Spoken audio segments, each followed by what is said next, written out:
floor brought everyone's attention to me. Hi, Terry, said Carol, my ex-wife, looking right at me.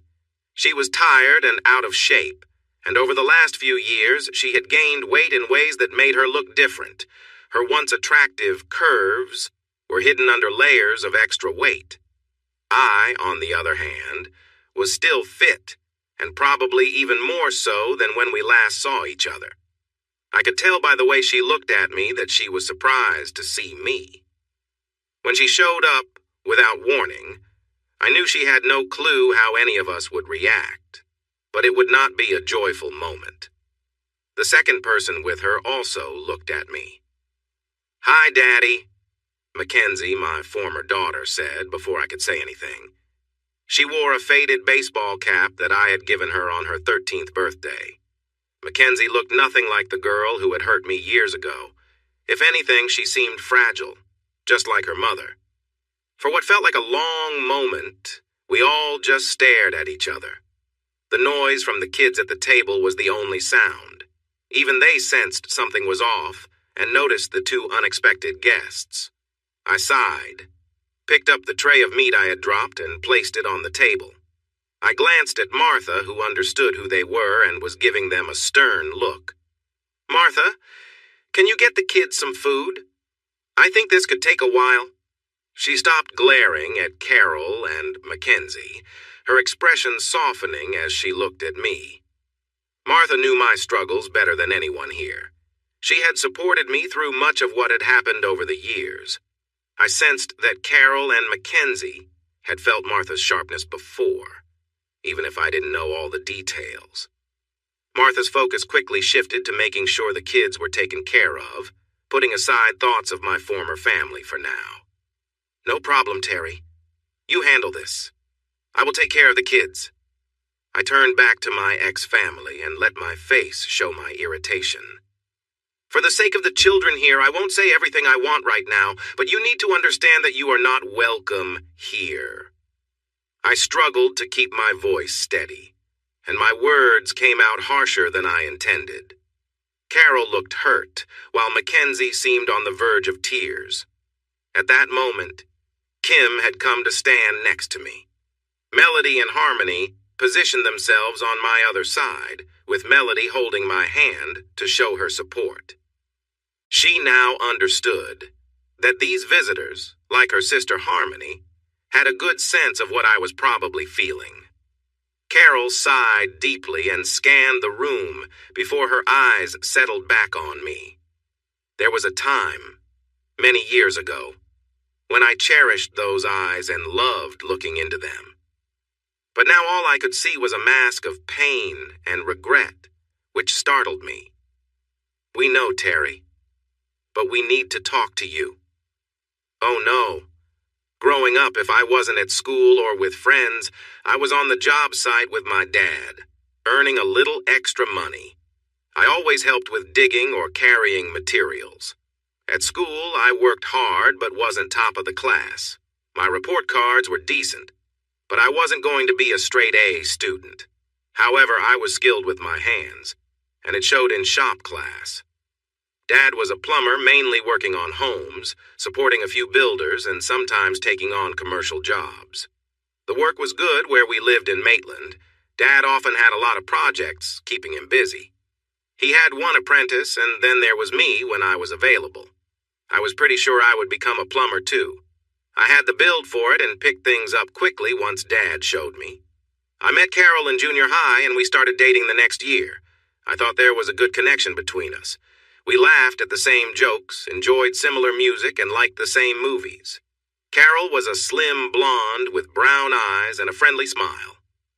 Most people would say she was the girl next door, not a model, but she could attract attention if she wanted. My name is Terry Other. I am tall and strong, thanks to working with my dad. I have short brown hair, brown eyes, and broad shoulders from a mix of good genes and hard work on the job site. To keep it short, toward the end of high school, Carol and I took an important step in our relationship. I would love to say it was amazing, but we were both a bit awkward. Still, we figured it out and spent a lot of time together afterward. The trouble began when Carol found out she was pregnant. There were tears and some upset parents, but we ended up engaged after graduating high school. Not long after our wedding, Mackenzie was born. I loved Carol, but nothing made me prouder than being Mackenzie's dad. If I wasn't working, I was spending time with her. I was there when she took her first steps, and her first word was Dad. Growing up, she liked to come to the job site with me, just like I did with my dad. Carol didn't always love it, but it gave her some time for herself without having to worry about a child. When it came to Carol and me, our relationship had its challenges. We did a lot together and I cared for her, but we also needed to put in effort. That seemed to be true for many couples. After Mackenzie was born, I sometimes felt like I was in Carol's way. She never said anything directly, but by the time Mackenzie turned 3, I felt like Carol looked down on me for being a plumber. We were friendly and loving, and our relationship had its good moments. There were times we shared intimacy often, and other times when life was busy, we went weeks without. Overall, I thought we were a good couple until one day, 15 years later, when I came home from work. I had become a master plumber, certified in different areas of plumbing, and like my father, I worked with several builders. I had started to take on more commercial projects than my dad did, and things were going pretty well for us. As a family, we were reasonably comfortable, and neither Carol nor Mackenzie went without their needs or most of their wants. On that day, I parked my truck in the driveway of our modest 3-bedroom house. Carol's car was not there, so I guessed she wasn't home yet. I took off my dirty shoes and entered the house, which felt empty. Some furniture, pictures, and appliances were missing. At first I thought we might have been robbed, but nothing seemed disturbed, and my work laptop and the TV were still there. I tried to call Carol, but it went to voicemail. "Carol, I just got home, and it seems like a lot of things are missing. Call me when you get a chance." As I entered the kitchen, I saw the table was still there, but in the middle was a stack of papers with a letter on top. I knew then that something was wrong, and I felt a wave of sickness wash over me. The letter addressed to Terry felt like it was staring at me, and I could sense that this was not good news. With neither of my girls home and so much missing, I knew the evening was going to be difficult.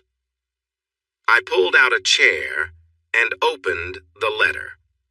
I understood that I could avoid it for a while, but I had to read it, so I decided to get it over with.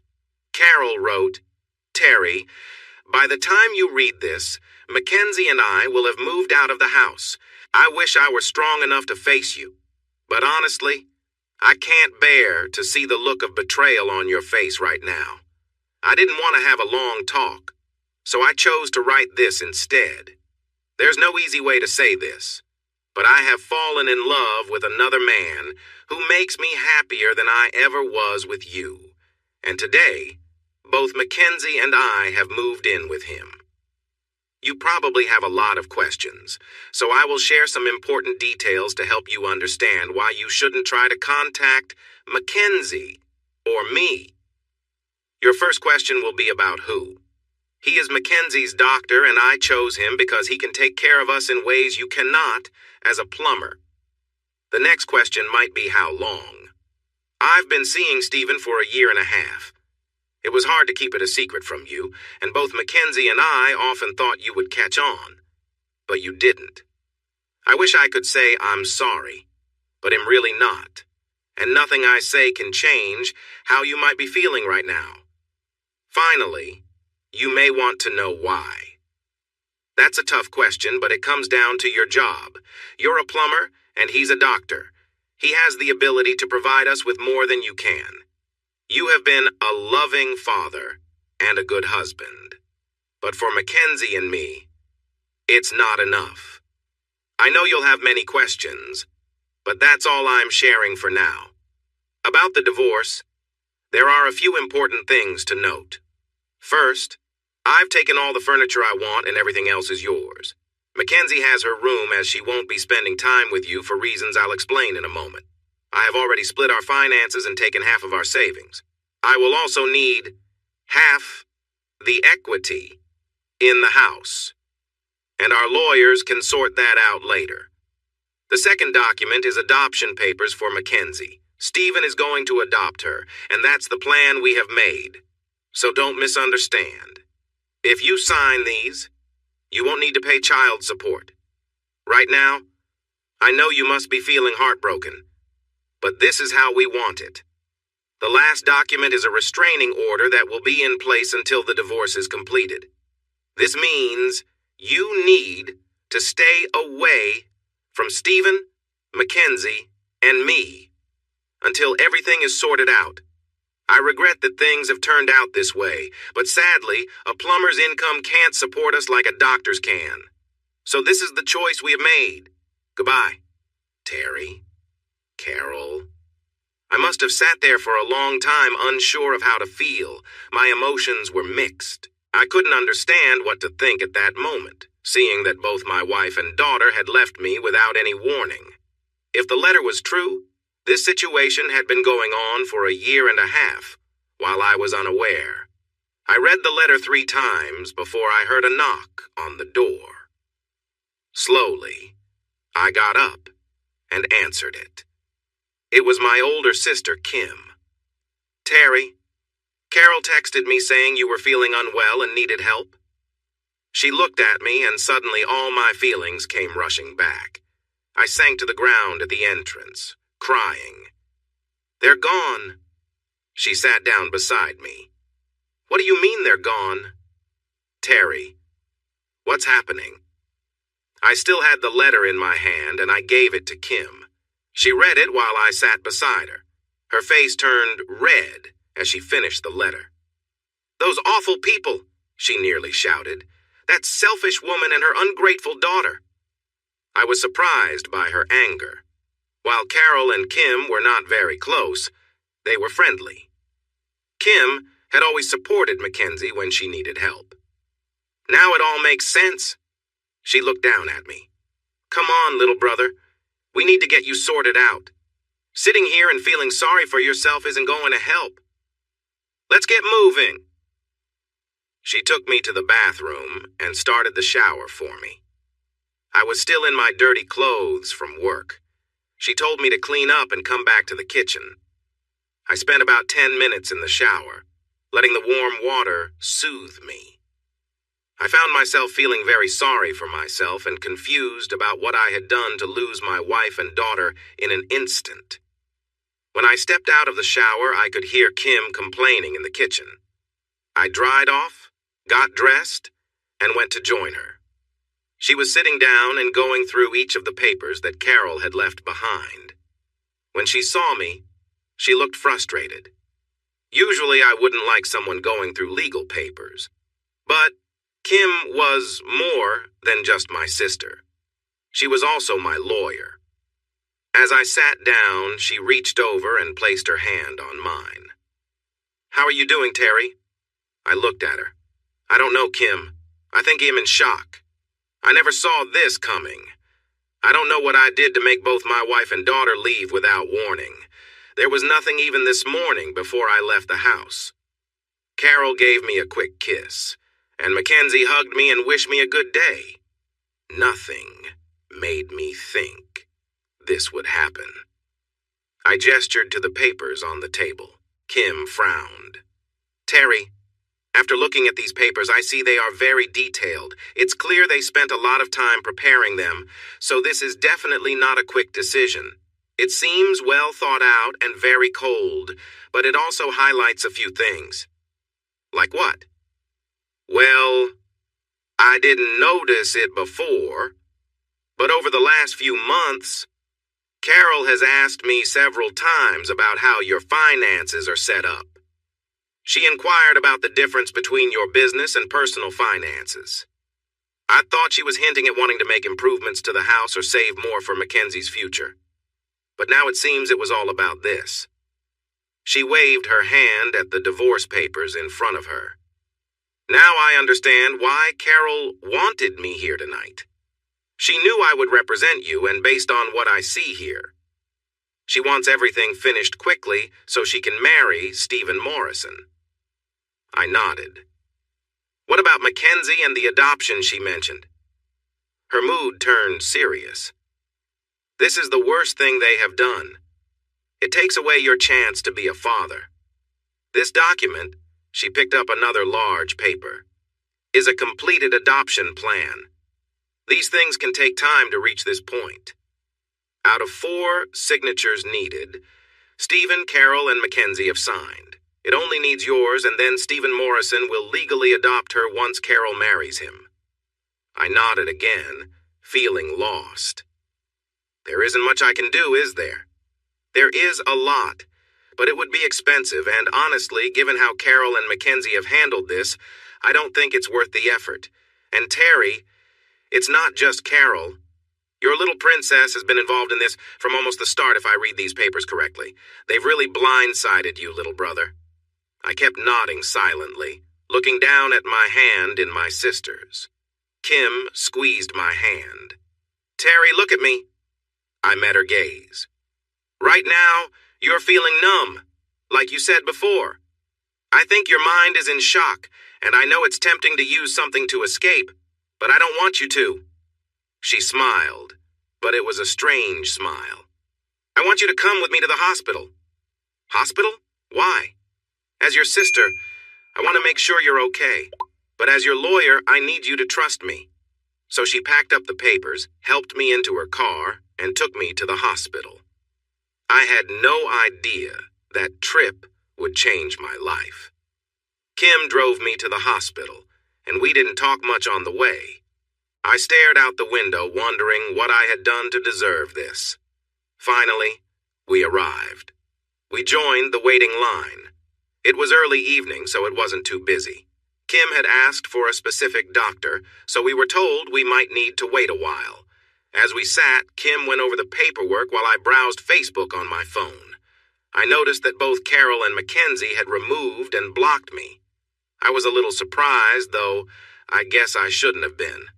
They had cut me out of their lives without a second thought. I spent time in some groups, replied to a couple of emails, all because I had nothing else to do. We had been sitting for around 45 minutes when I finally put my phone away. I noticed an older lady walk in. She had bright red hair and striking green eyes. Her skin was very fair, and she looked good for someone I thought was in her mid-40s. She walked with crutches because her left leg was in a cast. As she approached us, one of her crutches got stuck on the edge of a hospital chair, causing her to lose her balance and start falling. Without thinking, I jumped up from my seat and rushed to catch her. I managed to grab her around the waist, so she landed on me instead of the hard floor. We both let out a grunt as we fell. After a moment, I helped her get back up. She seemed embarrassed, sorry, and very grateful. I guided her to a seat next to Kim and me while a nurse who saw the fall came over to check on us. The nurse had a kind voice, soothing and full of care. She spoke to the woman. I'm fine, dear. This young man here saved me. I felt a bit shy at 32. It had been a while since anyone called me young. The nurse looked into her information and soon returned to say she was checked in and that her doctor would come to see her shortly. We chatted for a few minutes, and I learned her name was Martha. She told me her husband, William, was parking the car after dropping her off at the main door, wanting to minimize her walking. They were from out of town, down Bathurst Way, and she had accidentally broken her ankle about a week ago. This was her last checkup before they could drive home. A few minutes later, her husband joined us. We shook hands, and Martha introduced us. It was clear they shared a deep connection, holding hands tenderly. In our conversation, I discovered that William owned a well-known plumbing supply company in the county, which I had used often. We soon found ourselves talking about work and enjoying the discussion, helping me forget my worries for a bit. When the topic of why we were there came up, I hesitated, and Kim stepped in. "It's a little personal, so I hope you don't mind," she said. William and Martha nodded in understanding. "Terry is having a really tough day. He came home this afternoon to find his house empty. His wife and daughter left him for another man, leaving only a letter that ended their relationship. Along with divorce papers, he also found some troubling documents. So I brought him here for help since he seems in shock," Kim explained gently. William and Martha looked at me with concern. At that moment, I felt numb as Kim shared my story. As Kim shared her thoughts with my permission, Martha gently placed her hand on my arm. A tear rolled down her cheek. "Oh, Terry, I can't believe they did this to you. You are clearly a kind and caring person. It takes someone special to reach out and help others like you helped me just a little while ago. We may not know you well, but you don't deserve this from two people you care about." I didn't know how to respond, but my big sister Kim spoke up. "He has always shown love and kindness to those girls for years. His wife wrote in her letter that being a plumber isn't good enough for them, and that the doctor they left him for can give them so much more." William shook his head in disbelief. Kim continued, "I don't know who this Stephen Morrison is, but his actions suggest he lacks good morals." I noticed both William and Martha react sharply to her words. "Did you say Stephen Morrison?" William asked. "Yes, Dr. Stephen Morrison," Kim replied, tilting her head slightly with a raised eyebrow. "Why do you ask?" William exchanged a brief glance with Martha, who gave a small nod. "Excuse me." William stood and walked to the reception desk. Kim and I looked at Martha, sensing something was happening. "William just went to switch my doctor. I was supposed to see Dr. Morrison for my checkup," Martha explained. Now it was Kim's and my turn to gasp. "William and I have certain standards. After hearing what you shared, Terry, I refuse to be treated by someone who would act so unkindly by taking someone's wife and child like he did to you. We will find a new doctor." A few minutes later, William returned to sit next to Martha. Moments later, Dr. Stephen Morrison appeared, looking for answers. When he saw William and Martha, he said, "I'm sorry, Mr. and Mrs. DeLotiz. I've been told you have—" Then he turned and noticed me. Dr. Morrison was a bit older and heavy-set, with short, sandy blonde hair. He was a head shorter than me and had a round belly. He walked with an air of confidence, as if he had everything handed to him in life. When he looked at me, he suddenly focused on me and dismissed William and Martha. His gaze made me feel uncomfortable, as if I were old leftovers. "You, Terry Other, aren't allowed to be here." His tone was sharp and unfriendly, completely ignoring any kindness he should have shown. Kim stood up and stepped between Stephen and me. "Dr. Morrison, I am Kim Other, Terry's older sister and his lawyer. I want to make it clear that we didn't know who you were, or that you worked here until just now." If Kim's words made him think twice, he didn't show it. In fact, the sneer on his face grew even sharper. "That doesn't matter. He's breaking a restraining order and needs to leave right now." "As you wish, Dr. Morrison. I will make a note of this conversation and your requests. We are leaving now, and will find treatment for Terry elsewhere." Stephen laughed, but it wasn't a friendly laugh. He seemed to enjoy kicking someone when they were down. "Treatment? For what, for being a loser?" He puffed out his chest. "His wife and kid left him for someone better. Pathetic." I noticed everyone in the waiting room, including William and Martha, looked at him sharply, but he didn't stop. With how he is, it's no surprise he needs help, but he won't get it here since he's not welcome in this hospital. Now, leave before I call security." Kim nodded. I will note your words and your negative remarks about Mr. Other, and since we now know you are here, we are leaving in accordance with the restraining order, she said. I felt my anger rising. Here was the man who had harmed my family, who had taken my wife and tried to take my child. I stood, hands clenched. I could easily confront him, but as I took a step forward, William stopped me. He placed a hand on my shoulder and shook his head, reminding me to keep my cool. Stephen turned to William and Martha, ignoring me now. His tone changed. Mr. and Mrs. Delotis, please follow me for your checkup. Do not let what this man said influence your treatment. William shook his head again, his hand still on my shoulder as Kim packed up her things. I'm sorry, Dr. Morrison. However, after seeing how you spoke just now, I cannot allow my wife to be treated by someone who disrespects others, especially in a place meant for healing. We will seek treatment elsewhere. He turned and helped Martha stand up.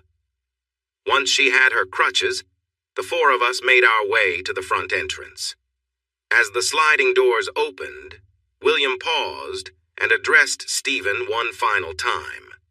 Dr. Morrison, please let the hospital director and your regional director know that from this moment on, my financial support will be pulled from this hospital and its nearby health centers. Instead, I will direct it to other medical places where the staff are more professional. When they ask why, you'll know what to say. With that, he turned back to us and left Stephen standing there, looking lost and with his mouth open. The four of us decided to go to a private hospital just a few minutes away. Sadly, they didn't have an emergency room. However, they were open, and it seemed that William's name made a difference. We were seen by a doctor named Dr. Marge Hill. I made sure Martha went in first, and after a few minutes, she came out saying she was fine to go home. When it was my turn for a checkup, Kim came with me and quickly explained what had happened. Dr. Hill did several tests and took some blood samples. Mr. Other, the tests show that you're experiencing a mild shock from today's events. Your sister wants to make sure you're physically and mentally okay. Many people don't realize that such events can affect their body and mind, and they often wait to get checked. Marge smiled at me, saying, "She cares about you." After the tests and blood work were done, we returned to the waiting area, and I was surprised to see William and Martha still there waiting for us. We chatted for a few minutes, and they wanted to make sure I was all right. Kim let them know I would be fine and thanked them for their concern. We exchanged contact information, and Martha made me promise to call them each week to share how I was doing. I agreed and managed to keep that promise over the next 6 months. When Kim got me home, she helped me to bed and made sure I took my first medication, which would help me sleep and lift my spirits a bit. She tucked me in, kissed my forehead, and said she would check on me in the morning. I fell into a deep sleep and didn't wake up until the next day. The following months felt like a strange dream that I couldn't shake off. My days consisted of going to work and then coming back to an empty house. After reviewing the papers, Kim spoke with Carol and Mackenzie's lawyer. Reluctantly, I signed the divorce and adoption papers with just a few small changes. The lawyer mentioned that Mackenzie was happy with Stephen and that I didn't need to be her father anymore. About a month before our final court date for the divorce, 2 things happened. First, it was my 33rd birthday. I received messages from friends, including a call from Martha, who wished me a happy birthday on behalf of herself and William. Kim and her husband Paul took me out for dinner with my parents. I was grateful, but felt quiet. I had really hoped to hear from my daughter, but I got nothing. No calls or messages. I thought about calling her, but I didn't want to get into trouble because of the rules between us. A week later was Mackenzie's 15th birthday. I knew I could get in trouble if I reached out, so I stayed quiet. That evening, around 9, I received a text from an unknown number. "You should call me to wish me a happy birthday and tell me what you got me." I was stunned. It was clear that this was Mackenzie. For almost 15 years, she was always so excited about my birthday, showering me with hugs and little gifts. Our birthdays were close together, and we had a tradition of making each other feel special. But this year, I didn't even get a message on my birthday, even though she knew I might be feeling down. Now, on her special day, she wanted me to call and tell her about her gift. I couldn't help but think about where the caring little girl I once knew had gone. I didn't reply to her message, but in my anger, I punched a wall and accidentally made a hole in it. I spent the rest of the evening icing my sore knuckles. The next day, Kim came over to check on me. She saw my hurt hand, the hole in the wall, and how upset I looked. When she asked me what happened, I showed her the message. She hugged me tightly and said she understood. "Don't worry, Terry. I didn't get her a gift either." I looked down at my injured hand. "I did." "Oh, Terry," she said softly. "I'm really sorry. I know this is tough for you." She held me in a hug for half an hour. Not long after, we had our day in court. I sat beside Kim while Carol was with her lawyers. Stephen was there too, watching from the other side of the courtroom. He kept staring at me while Carol wouldn't even look my way. Mackenzie was at school and wouldn't be present for this part. When the judge entered, both sides made their final statements. Our lawyers submitted our agreed finances from when Carol and Mackenzie left. The judge reviewed everything. He had seen most of the documents before, but now he focused on the updates. "In the case of the divorce between Mr. Terry Other and Mrs. Carol Other, I grant the petition for divorce," he said. Carol, Stephen, and her team all looked relieved. The judge raised his hand to continue. "I have a few points to discuss about the divorce petition. First, this court sees many divorce cases, but I rarely see a spouse leaving someone who is a good partner and parent. It is also unusual to talk about adoption during a divorce. So, when I notice something feels off, I pay closer attention to the reasons and requests involved." Carol's legal team looked worried as they watched the judge. Kim and I stayed quiet. "Even though there is no legal reason to stop this divorce, I must express my disappointment with Mrs. Carol Other and her daughter. It is wrong to mislead a caring man for months, and to plan to leave him while limiting his time with his daughter. I also have statements from Mr. and Mrs. Delotiz about an event that happened on the night of the separation." The judge looked at me. "Mr. Arthur showed great character. When faced with Dr. Stephen Morrison, who is named in the restraining order, he chose to step back and avoid conflict. As I mentioned, there is no legal reason to deny this divorce. However, based on the requests from both sides, here is how the assets will be divided." I noticed Carol and her team tense up. Kim was focused on the judge, clearly surprised. The judge continued.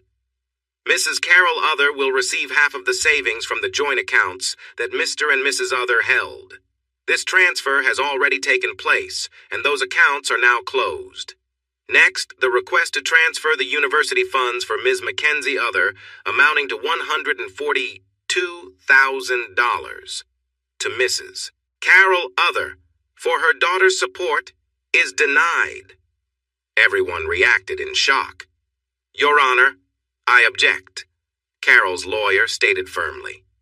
"Objection overruled," the judge replied. "Financial records show that Mr. John Other contributed all the funds to this account, while Mrs. Carol Other has not contributed anything over the years, despite having a part-time job. One document indicated that Mr. Other was asked to give up his claim to his daughter because Mr. Stephen Morrison wants to adopt her. with the support of both Ms. Carol Other and Ms. Mackenzie Other. Since Ms. Mackenzie is not yet in university and does not want to keep Mr. Other's name, I see no reason for Mr. Other to pay for someone who does not wish to have a relationship with him. Those funds will stay with Mr. Other completely. He could choose to help Ms. Other with her education after today's decision, but that would be entirely up to him. I felt confused. I'd been putting money into Mackenzie's account since she was born.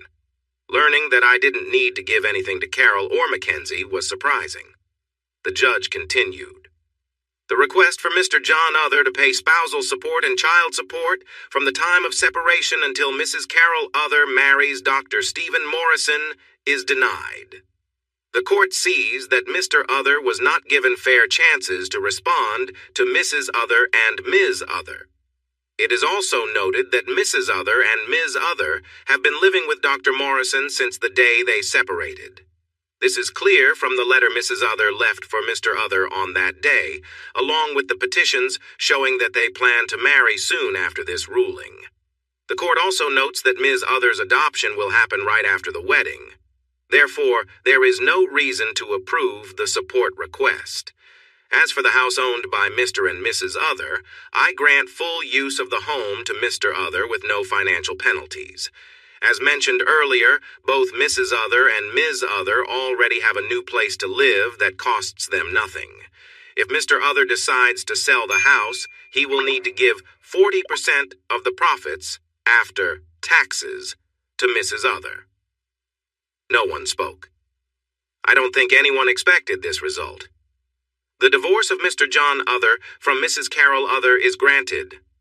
This court is now closed. We were led out of the courtroom as the next case began. Kim was thrilled in the hallway. Rarely did a divorce go in favor of the man, especially when custody was involved. But Carol had hurt herself by leaving that letter and asking me to allow Stephen to adopt Mackenzie. As we left the courtroom, we walked by Carol and Stephen with their lawyers. They stopped talking and looked at us.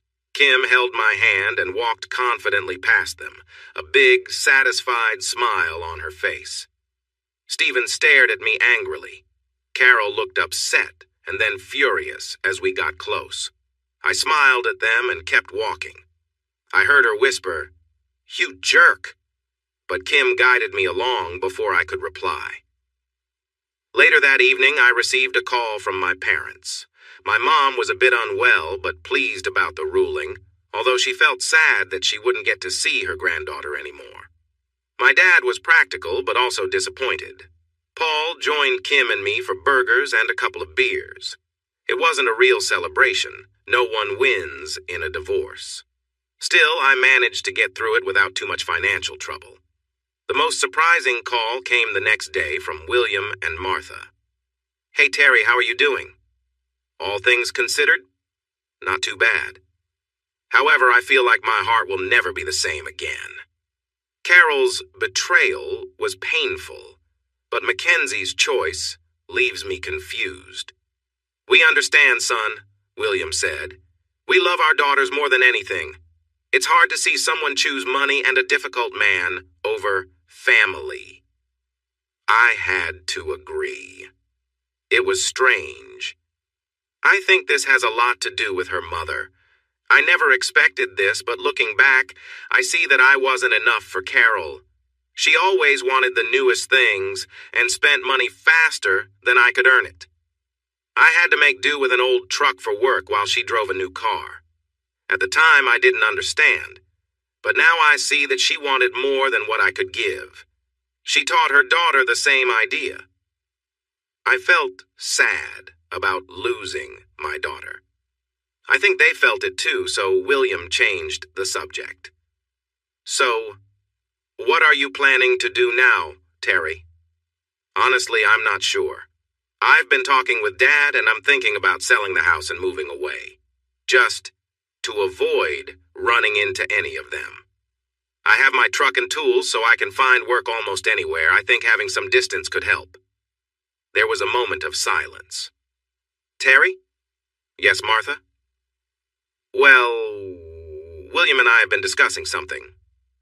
My curiosity rose. Since I met this couple, they had treated me like family. They'd checked in on me, almost as if I were one of their kids.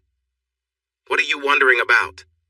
I heard some quiet whispers, then William cleared his throat. Terry, we were wondering if you would be open to working for us." "You mean at Deloitte's Inc.?" "Yes. One of our managers is retiring after over 40 years, and we're struggling to find someone with the right skills.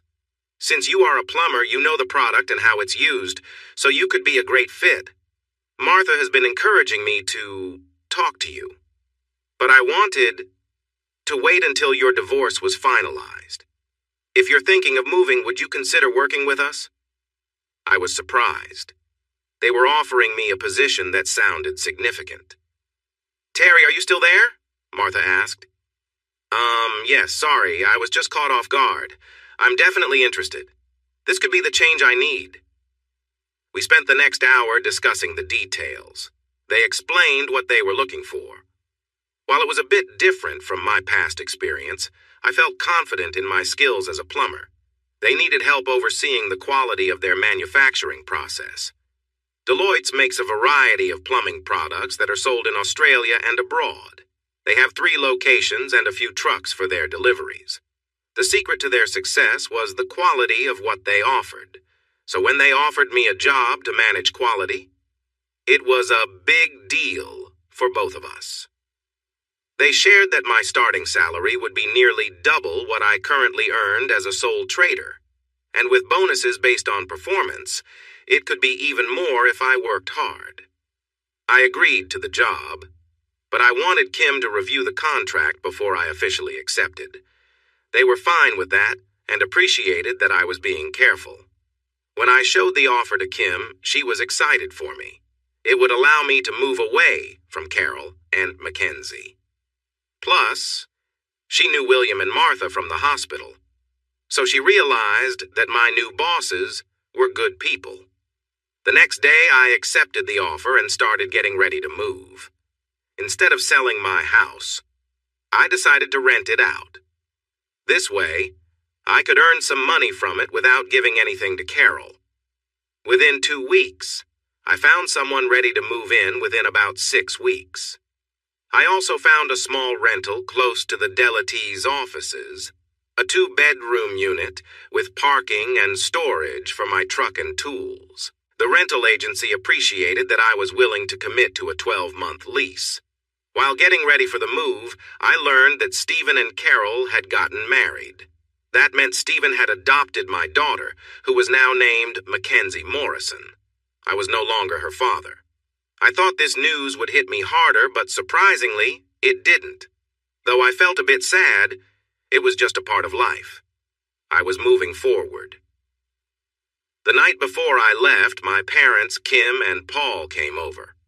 We enjoyed some amazing Thai food from a place Paul had discovered by chance. Sadly, it would be one of the last times I saw my mom outside a hospital. We didn't know it then, but she had cancer. And while they were performing tests, my parents hadn't received the diagnosis yet. "So now it's all done. You haven't heard anything from Carol or Mackenzie?" my mom asked. "No, Mom. I honestly didn't expect to," I replied. "I heard they had a big wedding. Mackenzie was in the bridal party and seemed really happy about her new dad." "Yes, but I heard there are already problems," my sister chimed in with a light in her eyes. "Really?" I asked, curious. She nodded. "Yes. After that evening at the hospital, Dr. Stephen Moran has been put on probation. Apparently they lost a big donor who switched to another hospital, which raised some eyebrows. And I heard that a lawyer had good evidence and witnesses about an incident where he acted unprofessionally with a patient." We all laughed. "A lawyer? Well, I hear she's very smart and attractive," she said with a smile. "But I'll be keeping an eye on Dr. Moran." I informed the hospital that if more complaints came up, we would be seeking compensation. Their answer was to place him on probation, and he wouldn't receive any bonuses for the next 2 years. So I think between that and the lack of funds from your university account, things are not as bright as they should be for the newlyweds and his daughter. The next day, the movers came and took the remaining furniture, putting it in storage. I could send it to myself later if I needed it. After that, a cleaning crew arrived to tidy up the house, getting it ready for the new tenants. I was securing my tools in my truck, preparing to drive to my new apartment, when I heard an unexpected voice. "Where are you going?" "Dad?" I turned around to see my daughter, Mackenzie, standing there. Further down the street, Carol was sitting in her new car, watching. "Away," I replied in a flat tone. "But Dad, why are you leaving? Now that everything is settled, you can see me again. I would really like to see you. You can spoil me again and give me the birthday present I know you got for me." I grunted and didn't respond as I checked the tie-down behind my driver's seat. Inside, I felt torn between wanting to hug my little girl and feeling angry about how she had hurt me. Mackenzie watched me for a moment. Then her voice turned sweet, the kind daughters use to win over their dads. "Daddy, don't you want to see me?" My answer came quickly. "No, not really. I don't want to see you." I turned back to her, letting some of my frustration from the past months show. "Mackenzie, you're 15 now, and you need to start understanding how the adult world works. After what you and your mother did to me right now, your adult life starts here." I tried to stay calm, not wanting to lose my temper. "So no, I don't want to see you, spoil you, or give you anything. But Daddy, I'm still your little girl. You're still my father." I felt like I might explode. Instead, I hit the side of my truck, the metal making a loud noise. Mackenzie jumped back. I kept my fist against the side of the truck, looking at the ground as I spoke to the girl who once meant everything to me. "No, I am not your father anymore. You and your mother asked me to give up that role when I came home that day to find you gone. I received no goodbye, and there was no contact for over 6 months while both of you got a restraining order against me." A single tear rolled down my cheek. I straightened up and looked at Mackenzie. "What did I do to deserve this treatment? Can you tell me? Can you, Mackenzie?" I felt bad for talking to her this way, but the pain I had held for 6 months was finally coming out. Carol got out of the car and walked towards us. She could hear what I was saying, so I continued. "I came home that day, and your mother hurt me deeply.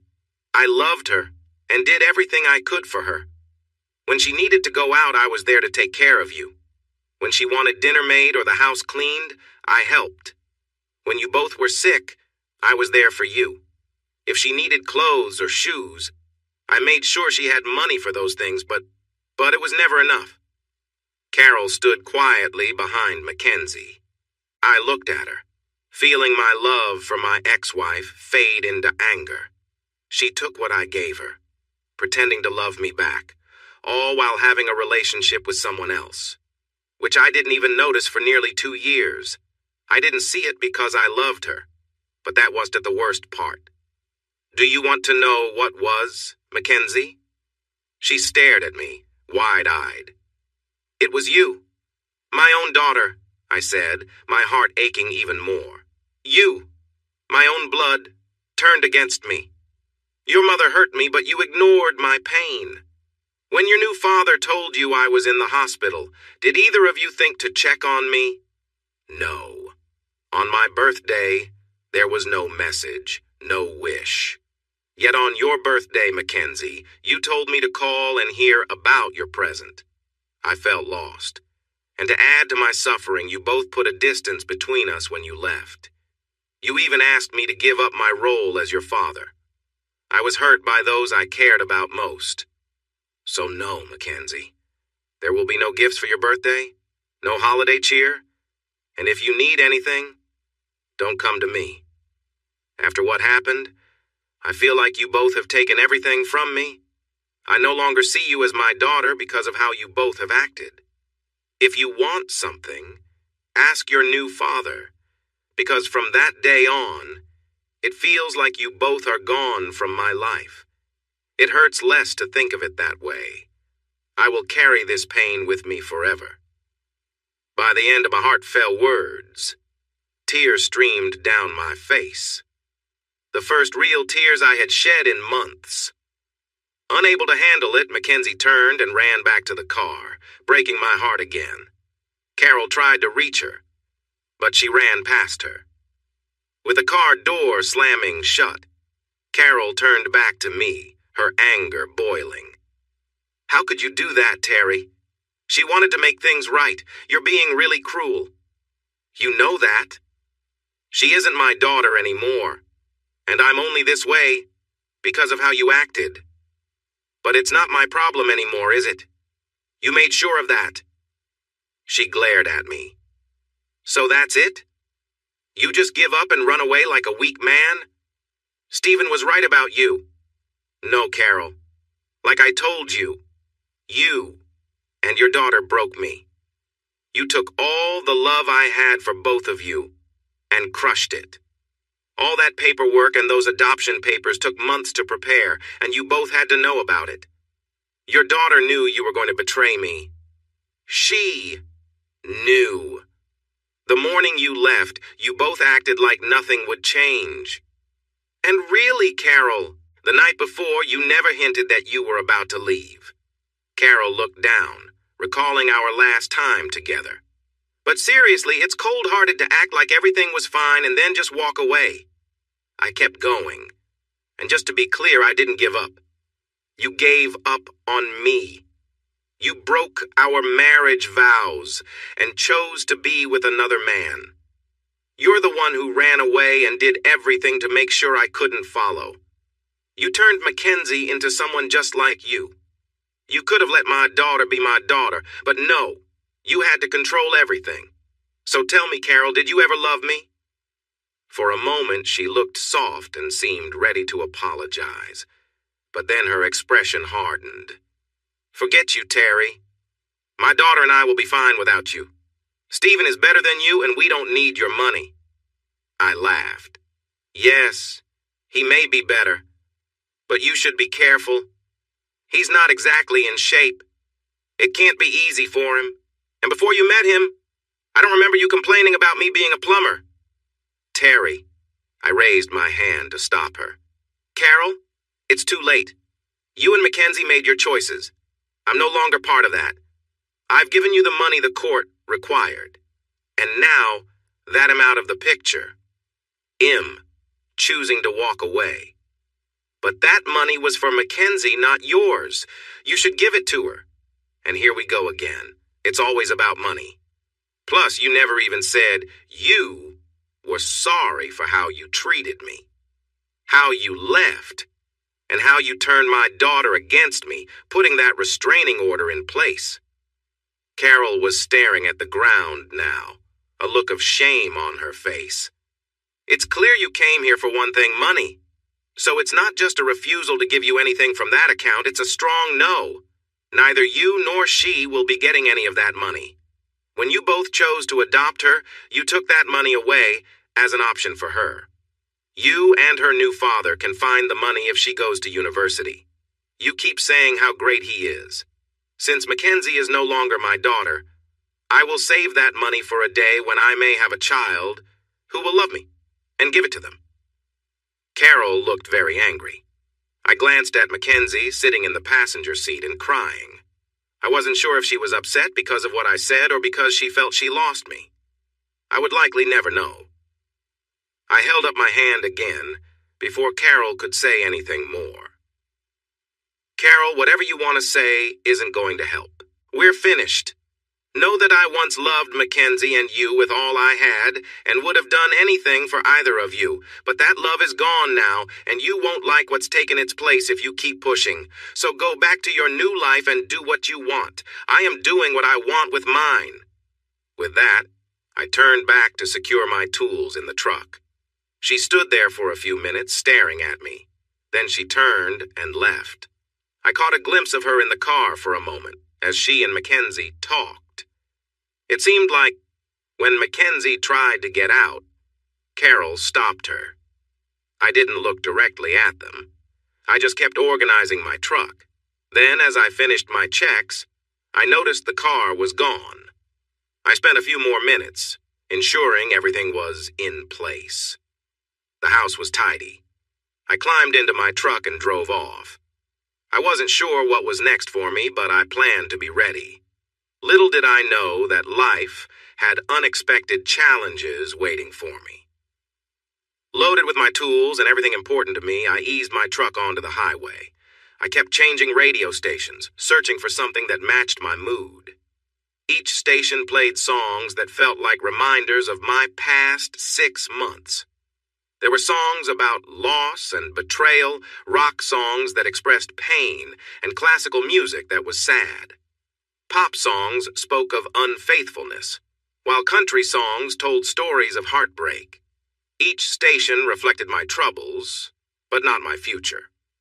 Finally, I switched to Spotify on my phone, connected it to my truck, and listened to some relaxing instrumental music that let me unwind during the drive. Why was I on the road? Well, a little over 6 months ago, my wife of 15 years left me for another man, a self-absorbed doctor. I recently discovered that my former wife was being influenced by a self-important doctor who seemed full of himself. To make things worse, my daughter, Mackenzie, sided with her mother and turned away from me as well.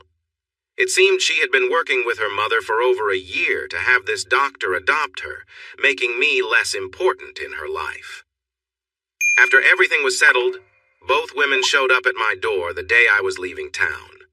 My daughter, now adopted by Dr. Stephen Morrison, asked me for gifts and favors. I must admit, I reacted harshly and told them they were no longer part of my life. Neither of them knew where I was going or what I was doing.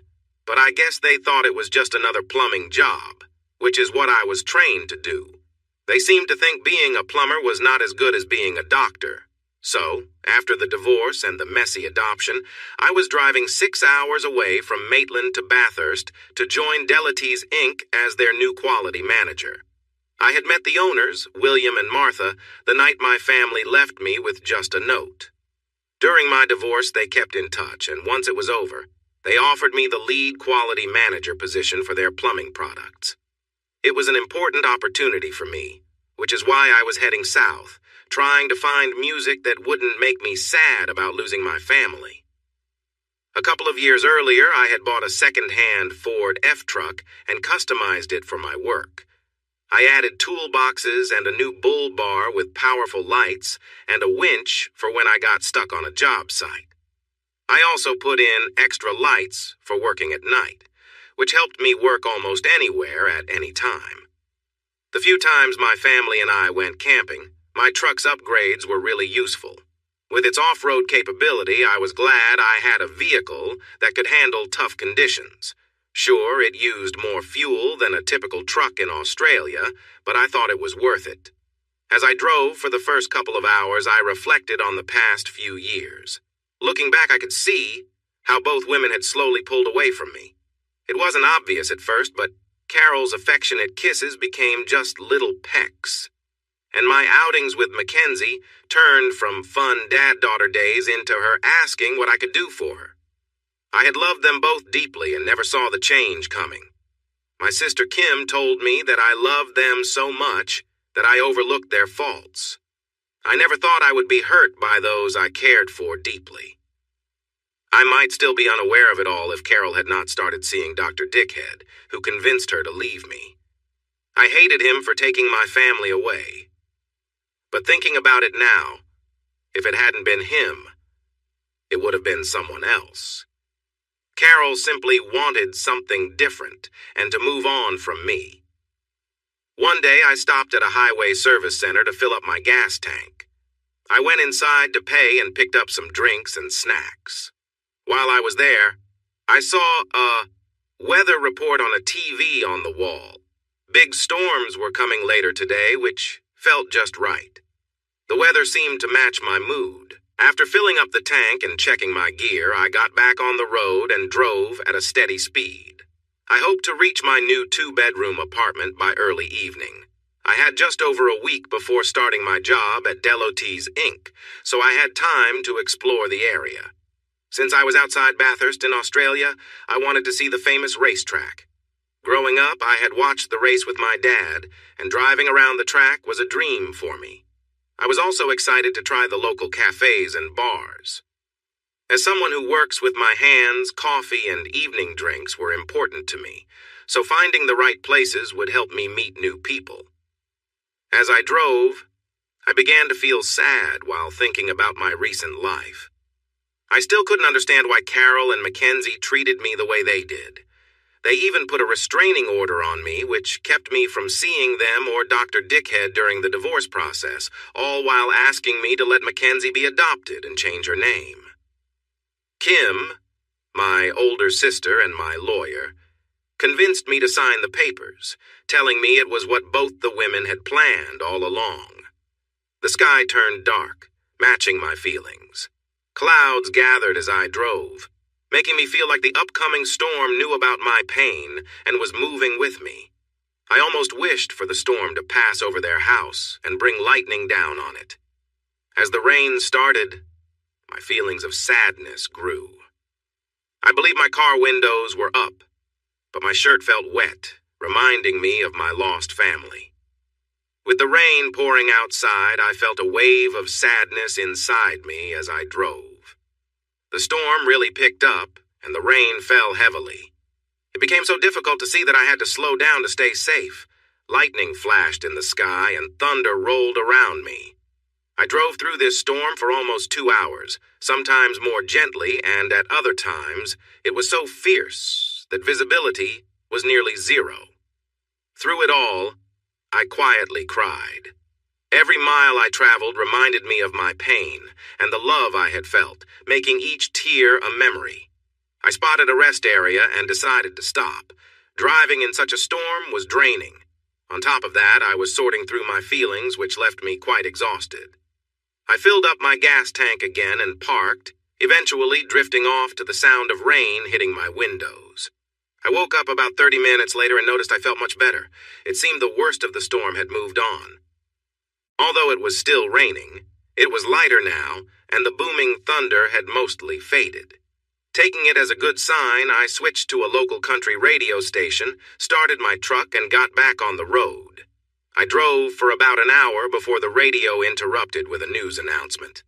Attention, everyone. We apologize for this interruption, but the Weather Service has announced a superstorm developing right behind the storm we just experienced in the Sydney area. Residents from Newcastle to Orange are advised to find shelter due to possible strong winds, hail, and heavy rain. They provided more details for the next 10 minutes, explaining that several weather systems had combined and were using moisture from the earlier storm to create a much larger storm. I knew I would likely be caught in it, but there were no stops between where I was and Bathurst. I worried that hail could damage my truck, but if that happened, I could seek shelter under one of the highway overpasses. With a sturdy truck, I figured I could handle the rain well enough, so I kept driving. The rain returned, and I focused intently on the road. The rain pounded against my truck again, but after hours of crying, I felt more in control. I kept my attention on my driving. At one point, the rain was so intense that I almost missed my exit. I was off the highway and onto the road that would take me to my new home on the outskirts of Bathurst, near Deloties Inc. It was a good road, but unlike the highway, it had no street lights and the sides weren't wide, so I had to be careful. I had been driving for about 20 minutes on that road, expecting another hour at this slow speed before I arrived. Then I saw something out of the corner of my eye. It was pouring rain. The raindrops hit my windshield like a drum. Still, I kept my focus ahead, glancing sideways when needed. During one of these glances, I noticed the hazard lights of a vehicle ahead. But something was off. The lights weren't parked safely on the side. Instead, they were turned oddly and seemed off the road. I slowed down as I got closer and stopped next to the vehicle, which was clearly in trouble. It was a late-model Land Rover Sport, a four-wheel drive that could go off-road with the right skills. Unfortunately, it had slid off the road into a drainage ditch. To make things worse, although the hazard lights were on, the front of the vehicle was submerged in rising water. I wasn't sure if anyone was inside, so I parked safely and turned on my own hazard lights, hoping to warn other drivers in this storm. I put on a raincoat and grabbed my flashlight before stepping out of the truck. As soon as I was outside, I knew I would get wet from the storm.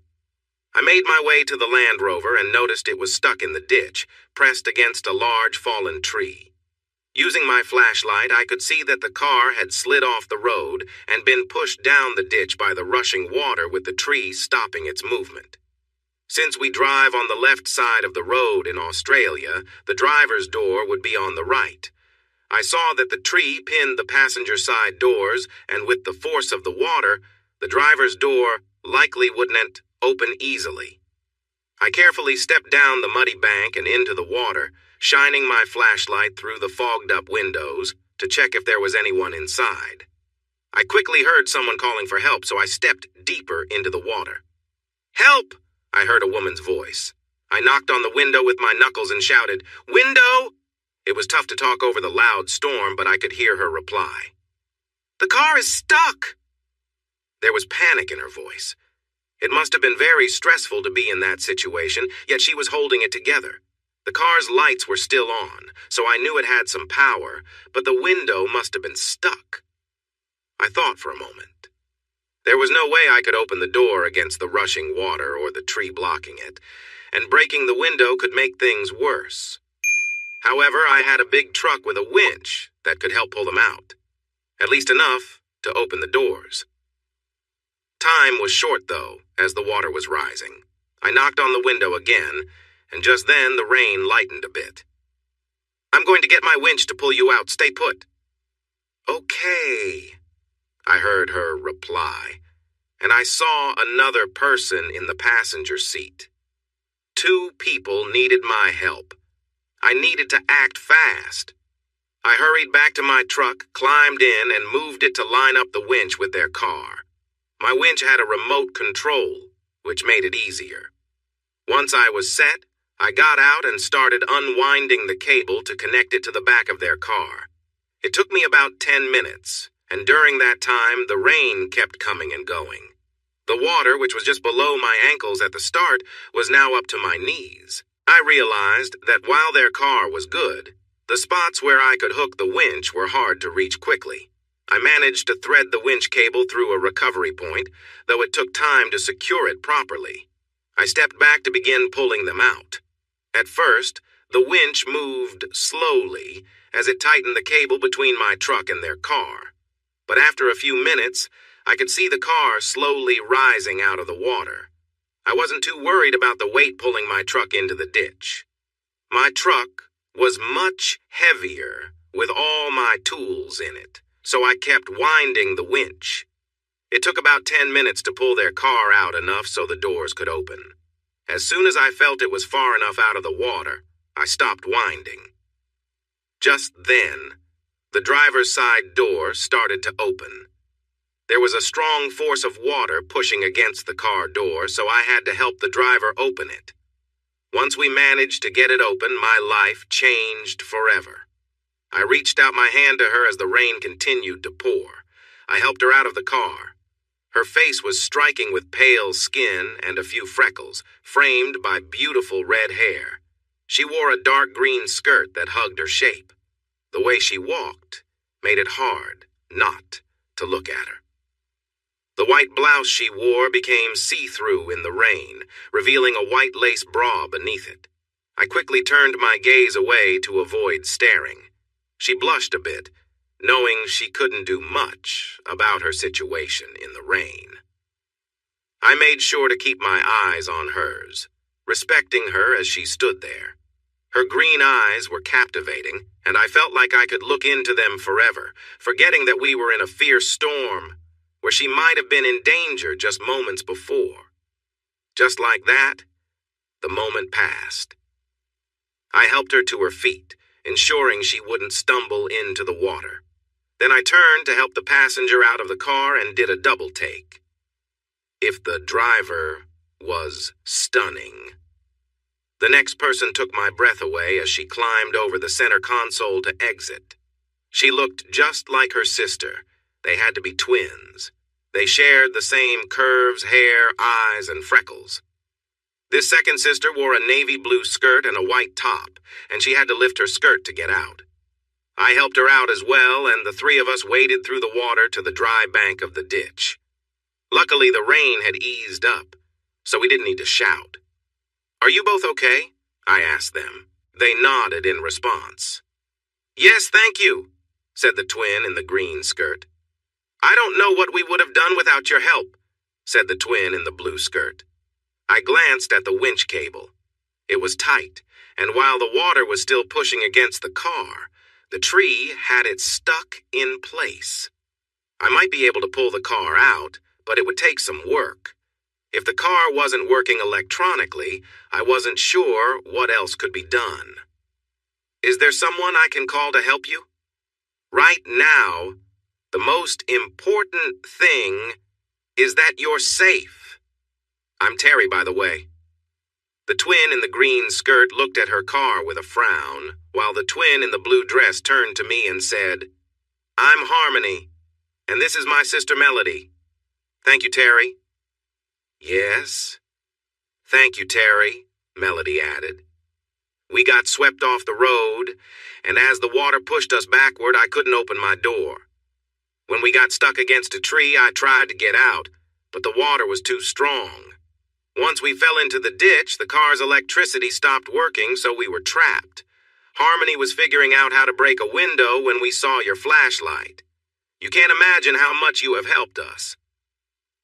If it weren't for the storm, I might have felt embarrassed. I wasn't a hero. I just saw people who needed help. Melody continued. As for getting help, there is no one we can call. This road has a weak phone signal at the best times, and right now it's probably not working at all. If it's okay, can we ride with you? We were headed to our parents' house, which is about 15 minutes down the road when this happened. Sure, that's fine. I was about to say more when I suddenly shouted, "Harmony, no!" My thoughts jumped mid-sentence. You learn quickly that when using any towing device, you shouldn't stand in line with the cable under tension. If the cable snaps, it can release a lot of force very quickly, which can be dangerous. Harmony had stepped behind the car to look at the cable, unaware of the risk she was in. With the water pushing against the car, the tension on the cable was strong. Debris floating by only added to the danger. Just then, as I warned Harmony, Melody turned to look at her sister. A loud crash echoed as a large piece of debris struck the car's front. It felt like time slowed down as I noticed the winch cable strain from the sudden movement of the vehicle. A huge force pushed the cable in an unexpected way. I realized my hold wouldn't last much longer, so I dashed through the mud and water to pull Harmony away from where the cable might snap. We all heard the terrible sound of metal giving way just after the impact as I moved with everything I had. I jumped the last few feet, grabbing Harmony to pull her out of the way of a snapping cable. Unfortunately, it wasn't the best choice. Thankfully, the cable didn't break off completely. Instead, one of the shackles on the chain couldn't handle the pressure and snapped. This caused the cable to swing back toward my truck. The chain broke, and the cable came back at us, bouncing off my truck and heading straight for Harmony and me. Just like the last time I tried to save someone, I rolled as I grabbed Harmony. I wanted to protect her, holding her close as we dove away from the incoming cable. Everything felt like it was happening in slow motion. In that moment, I held Harmony tightly, looking into her green eyes. I could see her fear and confusion about why a stranger was holding her. She looked surprised and then worried when she saw the pain on my face. Luckily, it was just the chain that hit me. The cable was moving slowly enough that it didn't hurt me too badly. Still, it hit my side pretty hard, leaving a bruise, and it scraped down my arm, creating a painful cut. Then we landed on the ground, and time seemed to speed up again. I groaned, unsure of what I was saying because the pain in my side was growing. Just then Melody came rushing over. "Terry!" she yelled. I groaned again, and Harmony managed to wriggle free from my grasp. She looked at my side and gasped. "Is he going to be okay?" a worried Melody asked her sister. I felt lost, pain coursing through me despite the rain. I could hear Harmony trying to talk to me, and somehow I instinctively recognized her. "Terry, thank you. You saved me," she said, leaning down and giving me a quick kiss on the cheek. "You're going to be okay. You're going into shock, so just so you know, I'm a nurse, and we're going to take care of you." I tried to focus. Harmony asked, "Terry, do you have a first aid kit in your truck? Where is it?" "It's in the driver's side front toolbox with a green first aid sticker," I managed to say. She nodded and turned to Melody. "Mel, go get the kit since I know what I need. You should keep him on his side and try to hold the wound together." Melody nodded. "He'll do my best. Please hurry back. He really needs you." I felt movement and more pain, like fire running down my arm, but I tried to stay still with my eyes closed. Harmony went to my truck, and if I could see, I would have witnessed Melody tearing her shirt into strips in the pouring rain to help bind the wound on my arm. A moment later, I felt her gentle kiss on my lips, which made me open my eyes. She whispered words that I treasure. "I hope you know that I don't do this for just anyone, only for those who saved my sister and me." In the following minutes, she used the pieces of her shirt to create a bandage that kept my wound from opening more. Thankfully, Harmony returned looking worried. "I tripped and the first aid kit got muddy." When she saw what Melody had done, she relaxed. "Great thinking, Melody." She looked at me. I was slipping into shock from blood loss, but felt a moment of clarity. "Let's get Terry up to his truck. He'll check the bandage and we can decide what to do next." After a few minutes, Melody helped support my right side, and Harmony carefully lifted me from the left, trying not to disturb my wound too much. It took some time, but they got me under the headlights of my truck. I was feeling lightheaded, but managed to stand with their help. "We need more bandages. He's still bleeding too much," Harmony said as she checked my wound. Then, without hesitation, she took off part of her shirt and started tearing it into strips to make more bandages. As a nurse, she worked efficiently, and soon, my wound was secured with pieces from both their shirts. Though I was in pain, the bleeding had slowed.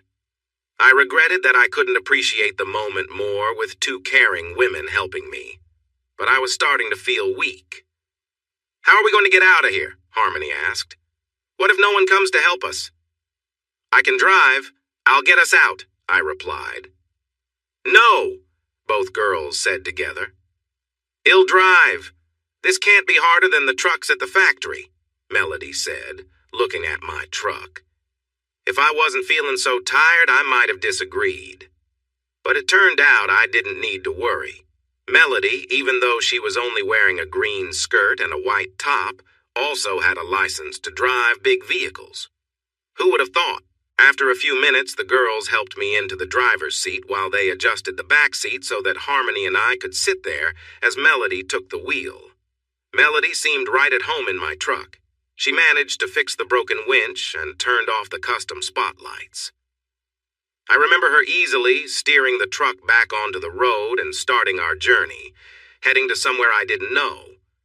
But she seemed to have a plan. The last thing I recall is feeling a soft touch on my lips.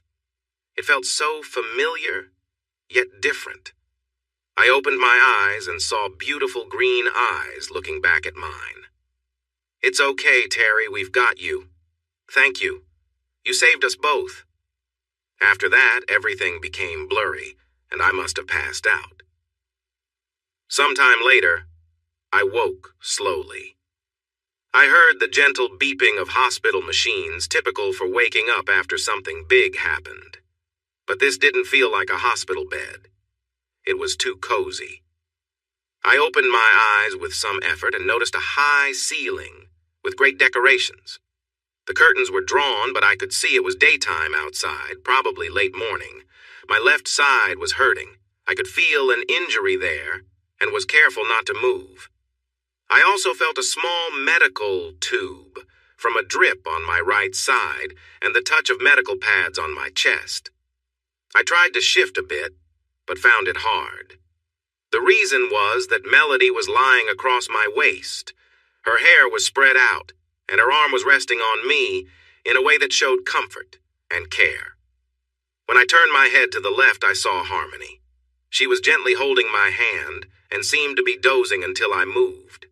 As I looked at her, her deep green eyes met mine, and a smile appeared on her face, brightened by her eyes. "Hi," she simply said. "Hi," I managed to reply, trying to smile back. "Is he awake?" Melody asked as she lifted herself off me to check. "Yeah, our hero is back." Harmony smiled and squeezed my hand. There are definitely worse things than waking up after a big accident with two lovely sisters by your side. Melody looked up at me and gave me the same bright smile that Harmony had just shown. Harmony had switched to nurse mode, checking me over after a few minutes. She took my pulse, looked into my eyes with a small light, and listened to my heartbeat with a stethoscope. "Wait, I thought only doctors used those?" I joked. She laughed softly and said, "Looks like our patient isn't just a hero. He's got a sense of humor, too." It wasn't that funny, but she got that I was trying. She handed me the stethoscope. "I borrowed this from a friend. He'll stop by later to check on you. For now, I know what to do after what you've been through." She picked up the phone beside the bed and waited a moment. "Hez awake." Then she put the phone down. "Days?" I asked, with my eyes confused. Harmony nodded. "You've been asleep for almost 4 days, Terry." The girls must have noticed how worried I was. 4 days? Oh no. I need to call my new boss and let him know. I was supposed to tell him 3 days ago I arrived. I didn't want to start off on the wrong foot with William and Martha by not letting them know what was going on. "It's okay, Terry," Melody said with a grin, not looking worried at all. Instead, she looked like she knew something I didn't. "We've taken care of it. Your new employers know where you are and what happened, and they've also informed your sister. So everything is under control." The worry left me, and I felt myself relax. "Are they okay? William and Martha have really helped me a lot these past few months. I would hate to let them down." I didn't notice until then that another voice joined us. "We couldn't be prouder of you, Terry. You're one of the most amazing people we know," a familiar female voice said. Standing in the doorway was Martha with William close behind her. As they entered, Harmony moved aside but still held my hand. Martha sat down next to her. For a moment I was surprised at how much Martha resembled the girls. While Melody and Harmony were slightly curvier, they all had the same hair color, though Martha's was straight. But the eyes were the same Martha's, and the girls had that same spark. Martha leaned over and placed a hand on me. William smiled warmly. "Terry, you saved our girls," William said, his voice full of heartfelt gratitude. I looked at Melody, then Harmony, and finally back to Martha and William. They were all smiling at me, and everything started to make sense. "These are your daughters?" I asked, though I already knew the answer. My mind was a bit foggy right now. "Of course we are, silly," Melody laughed. "How many beautiful red-headed twins do you know with amazing parents who hire such charming quality managers?" She said it like it was obvious. We laughed together, but I felt a little tense in my neck. The pain medicine must be strong, but my arm didn't hurt much at all. Harmony was right beside me.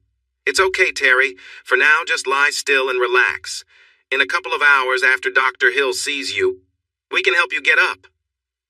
I managed a slight nod. "I guess I should ask what happened and where we are. This doesn't feel like a hospital." Melody chimed in. "We're at Mom and Dad's house.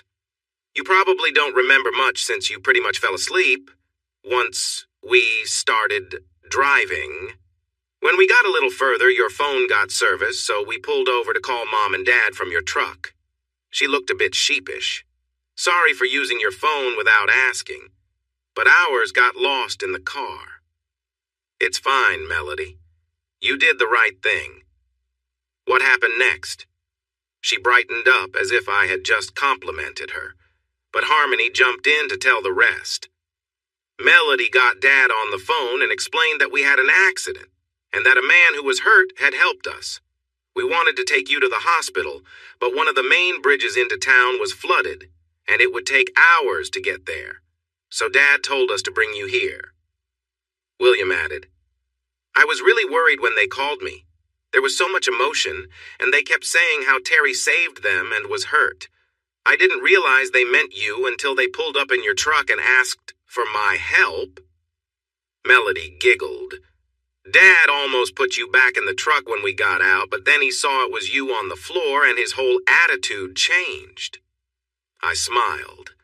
"William, once that cable hit me, I had no idea what was happening, so rest assured, your girls are safe." William gave me a serious dad look for a moment, then laughed. Harmony leaned in and kissed my cheek. A moment later, she whispered in my ear, "If it's about keeping honor, we'll have to find a way to thank you later." I felt myself blush, and I could tell William, Martha, and even Harmony were clued in, judging by their laughter. Once the laughter died down, Melody continued. "We brought you up here. Harmony patched your wound while we waited for Dr. Hill. The Hills are friends who live just a few houses away, so he got here quickly." I looked at William and Martha. "Dr. Hill, is he related to Marge?" "Yes. Simon is her husband. After we met that evening, I convinced them to move here to Bathurst, and we've all been good friends since," William explained. Martha added, "We were a bit worried. You had lost a lot of blood and had a fever after you helped our girls, but Simon was able to stitch you up and got some blood thanks to your donor card in your wallet. We have just been waiting for you to wake up." We all sat quietly for a few minutes, thinking about the story from different perspectives. I realized I wasn't the only one who had done something brave. "Melody, Harmony, I know you think I saved you, but I need you to know that both of you are my heroes too. You saved my life. Harmony, if you hadn't been there to help either Melody or me, I might not be here." The girls started to tear up, but smiled widely. I could see that William was happy with my words about his daughters. But strangely, even though I had been asleep for almost 4 days, I started to feel tired again. Harmony noticed. "All right, everyone, I think Terry needs more rest. He is out of danger, so let's let him sleep for a few more hours before Simon arrives." She turned to me. "Terry, you should get some sleep. Once Simon checks you out, we'll help you clean up and get moving." I noticed the way she said, "clean up," and could see a kind of warmth in her eyes. After not having much contact with anyone for 6 months, even a simple gesture stirred something in me despite my condition. A few moments later, I fell asleep, feeling a peace I hadn't felt in a long time. In my dreams, I thought of Melody as I helped her out of the car.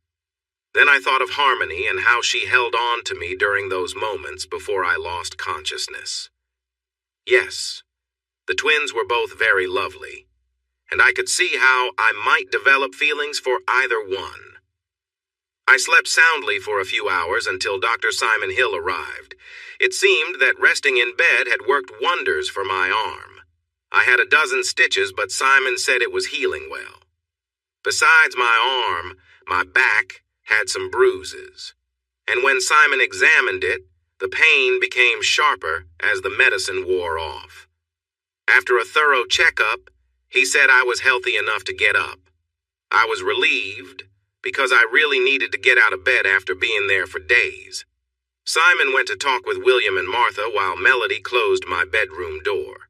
When I tried to stand up, Melody and Harmony were quick to help me. They kept me steady on my feet. I was wearing just my boxer briefs, and having two beautiful women supporting me was a bit overwhelming. "I can manage from here, girls," I said, feeling this was something I wanted to do alone. They giggled. "We're not so sure, Terry. You still look pretty weak," Melody said, smiling. "I think you need some help." Before I realized it, Melody lifted the toilet seat while Harmony assisted me with my pants. They helped me sit down, but neither of them moved to leave the bathroom. Melody went to turn on the shower after they helped me settle. After a few moments, I heard the sound of water running. As I looked up, I noticed Melody wearing only a black thong and matching bra. Harmony then nudged closer to me, reassuring me with her gentle words. "Don't worry, Terry. We've got you. And we're not letting go," she said softly. It took some time, but I was finally able to take care of myself. While I did, Melody had warmed up the shower and she was dressed in a simple, black outfit. Harmony stood up and began to take off her clothes as well, revealing her navy blue briefs. After a moment, both of them shared a look and then turned, showing me a playful side. They giggled together as they continued to prepare for the shower. "Come on, hero. Let's get you cleaned up," Melody laughed, noticing my surprised reaction. Harmony then helped me cover my arm with a plastic sleeve to keep it dry. With that, all three of us stepped into the spacious shower together. The three of us crowded in the small space, but all I had to do was stand there as the girls carefully helped me clean up with warm washcloths and soap. It was quiet, almost peaceful, as they gently washed away the grime and carefully avoided my bruises. Harmony, especially, took extra care with the large bruise on my back, making sure not to cause me any more pain. After they'd finished, Melody and Harmony each gave me a warm, comforting hug. Their kindness helped me relax, especially after all the stress and strain I'd been through. Once they made sure I was steady, they helped me out of the shower, dried me off, and guided me back to bed, where I soon drifted into a deep, restful sleep. I woke up a few hours later feeling much more rested. To my surprise, I was alone in the room. But soon enough, Melody walked in to check on me. She knelt beside the bed and gave me a light kiss on the forehead. "You looked like you needed the sleep, so we let you rest while we helped Mom and Dad get things ready for dinner," she said with a gentle smile. As she moved across the room to pick out clothes for me, she looked back and added, "Now that you're awake, I'll help you get dressed, and we can eat." "Thanks, Melody," I said. Then, hesitating, I asked, Was that all real earlier?" She laughed softly as she laid out a shirt, jeans, and some clean socks. Coming back over, she sat beside me and placed a hand on my cheek, her eyes meeting mine with a warmth that took me by surprise. It felt like an unspoken bond passed between us, and for a moment, time seemed to slow. "No, Terry, it wasn't a dream," she said quietly. "Harmony and I have talked a lot, and we both feel a special connection with you. If you're willing, we'd like to be a part of your life." She looked at me with a slight blush, her gaze filled with hope. "Will you?" I felt my heart beat a little faster, and after a moment of thought, I smiled and nodded. "Yes, if you'll have me. But I think we should take things slow. I know there's something special between us, and I want to make sure we do it right." Melody nodded, her face lighting up with a smile that made everything feel that much simpler and right. "I feel like I could easily fall in love with both of you, but I'm still healing from my divorce and not fully able to take care of you both." She nodded and took a wise pose as she sat down on the bed. Harmony came into the room, catching the end of my chat with Melody. I sighed and went on. "Besides, how can I say no to two of the most wonderful women I've ever met who both want me? And it seems like there won't be any jealousy." They both smiled at me and shook their heads. "We just need some time. And there's also the issue of your parents." Both girls laughed. "Don't worry about Mom and Dad. I think Mom already knows we both really like you, and we can talk to them about it when the time is right. For now, you're right. Let's take it slow and help you get better." The girls helped me dress with very little touching. Harmony checked the bandage on my wound, and they both led me out to the kitchen. I learned I was in a guest room on the ground floor of William and Martha's big family home. William's grandfather had built it almost 80 years ago. It had 8 bedrooms, 10 bathrooms, a formal and casual lounge, 2 kitchens, and a 6-car garage. When I heard that William's grandfather built it, I asked for the story, and William smiled as he explained. "My family comes from a noble background in England. My great-grandfather was the Earl of Lancashire and had many children. While my grandfather inherited a lesser title, he was the last in his line to hold one. So he and my grandmother decided to move to Australia to make a new life. They arrived with a good inheritance, and my grandfather went into manufacturing. After a few years, he discovered that plumbing supplies were needed, and that became our family business.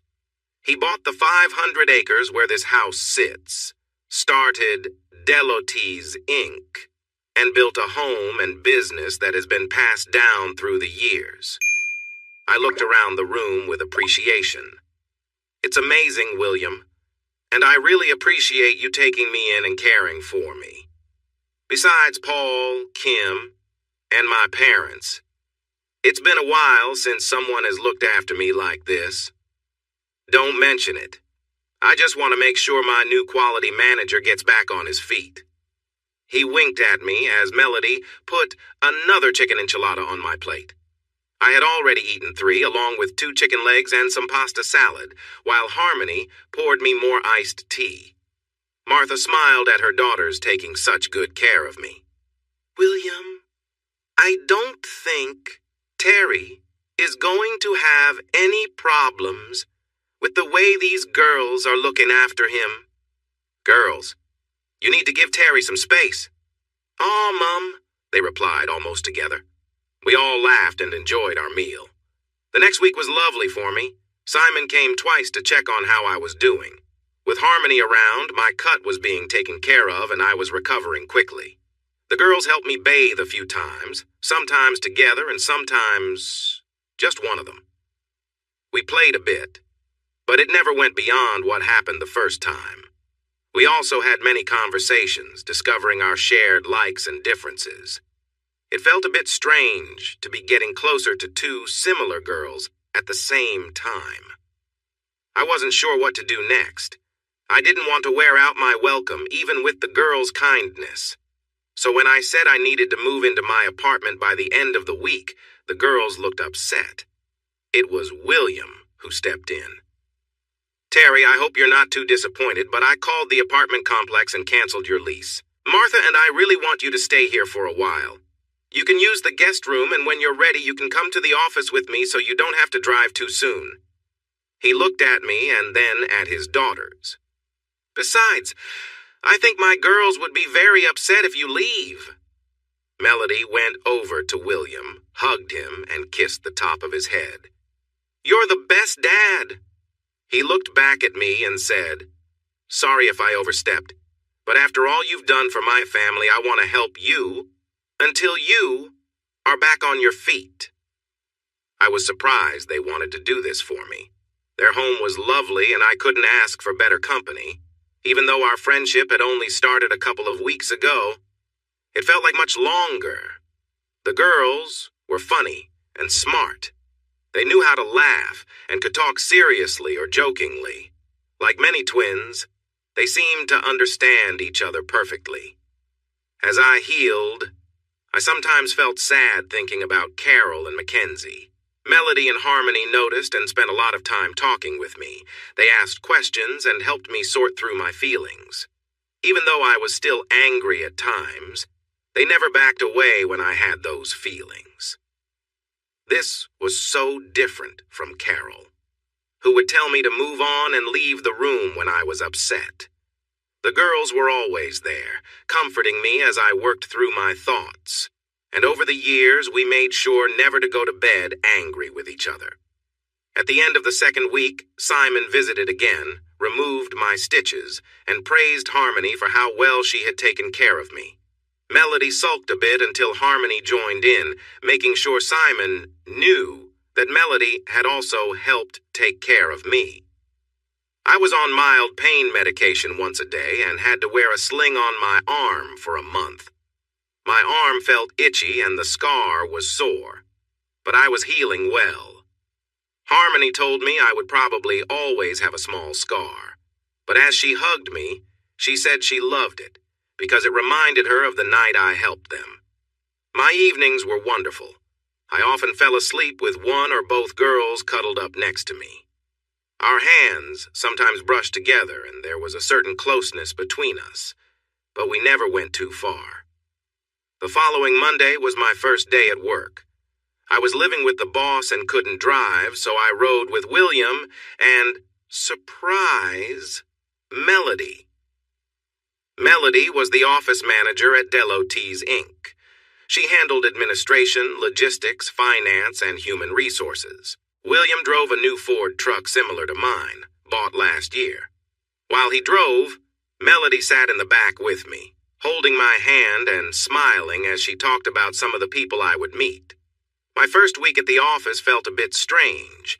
Everyone seemed to know me already because of the story about how I had helped the girls. First, I met my team, which had 3 people in the quality department. They usually walked through the manufacturing floors to follow procedures, test parts, check their quality at random times, and report back. My job was to oversee the processes as we brought in new materials and then share the results with the management team and the board every quarter. Overall, everything seemed to be well organized. After a few days of looking over reports, I walked the floor with Sally, one of my team members, checking out the PVC pipe joiners we produced. I think if we made the join thicker by 3 millimeters, during this step of production, I said, pointing to a diagram, we could increase the join strength by about 5 times. I had one of the pipe joiners in my hand. There have been times when I've wished for a stronger join, when putting in a lot of drain pipe. The floor manager, Doug, frowned a little. Yes, but that would require a big change in the heating process. Could you spare some time next week to help me understand if it's possible? I asked. Doug thought for a moment, while Sally and I waited. Sure, he said. How about tomorrow at 10? That works for me, I replied with a smile. Sally let out a sigh of relief, saying, I'm looking forward to it. As we walked away, Sally took a deep breath. Terry smiled as he listened to Sally. You did great, she said. What do you mean? He replied. Doug usually gets upset when people suggest changes to his work. He has been leading the PVC floor project for a long time. But when you asked him to sit down and talk, it showed him that you value his skills. I don't know him well and he doesn't know me. I just thought we could work together to improve our product, Terry said. Keep that attitude and you'll succeed as the quality leader, Sally said. Over the next few weeks, they had many meetings with Doug about different products. Once he noticed that Terry truly wanted his thoughts, Doug shared many ideas. They made small, smart changes that improved quality without increasing material costs. At the end of his first month, Terry returned home. He was beginning to feel that William's house was his own home. Melody came to greet him and gave him a light kiss on the cheek. "What was that for?" he asked. "Does someone need a reason to show care?" she replied, with a smile. "No, but it felt more specific than just that," Terry said. Melody paused, surprised. "Yes, it was a thank you, but it was for work. Even Doug has been telling others how well you are doing, which is impressive. I just want to do a good job. Your parents took a chance on me, and I hope to help improve our products with my experience," Terry explained. Melody shook her head, taking his hand as they walked inside. She led him to the couch and sat down beside him. "It's more than that. We've had many plumbers, but most think they know everything. You listen and value everyone's input. Every day, I see why my parents wanted you here." She blushed slightly. "You're just a great fit." Terry laughed, not knowing how to respond as Melody leaned against him. Since meeting her and Harmony, he felt a special bond growing. Though he still felt pain from his past, their kindness made it easier to heal. I had a problem. I liked both Melody and Harmony and could picture a future with either of them. They had both told me several times that they wanted to be with me. Having them both stay over and share some fun moments made me think about a relationship with both of them. We had been sitting quietly for about 15 minutes when Melody noticed I seemed lost in thought. "Terry, are you okay? It seems like you are dealing with something that isn't about your family," she said. I shook my head and held her a bit tighter with my good arm.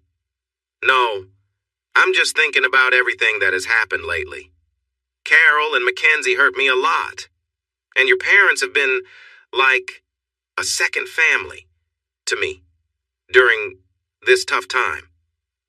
I have to admit I'm happier than I expected to be, but there are still a few things I need to sort out."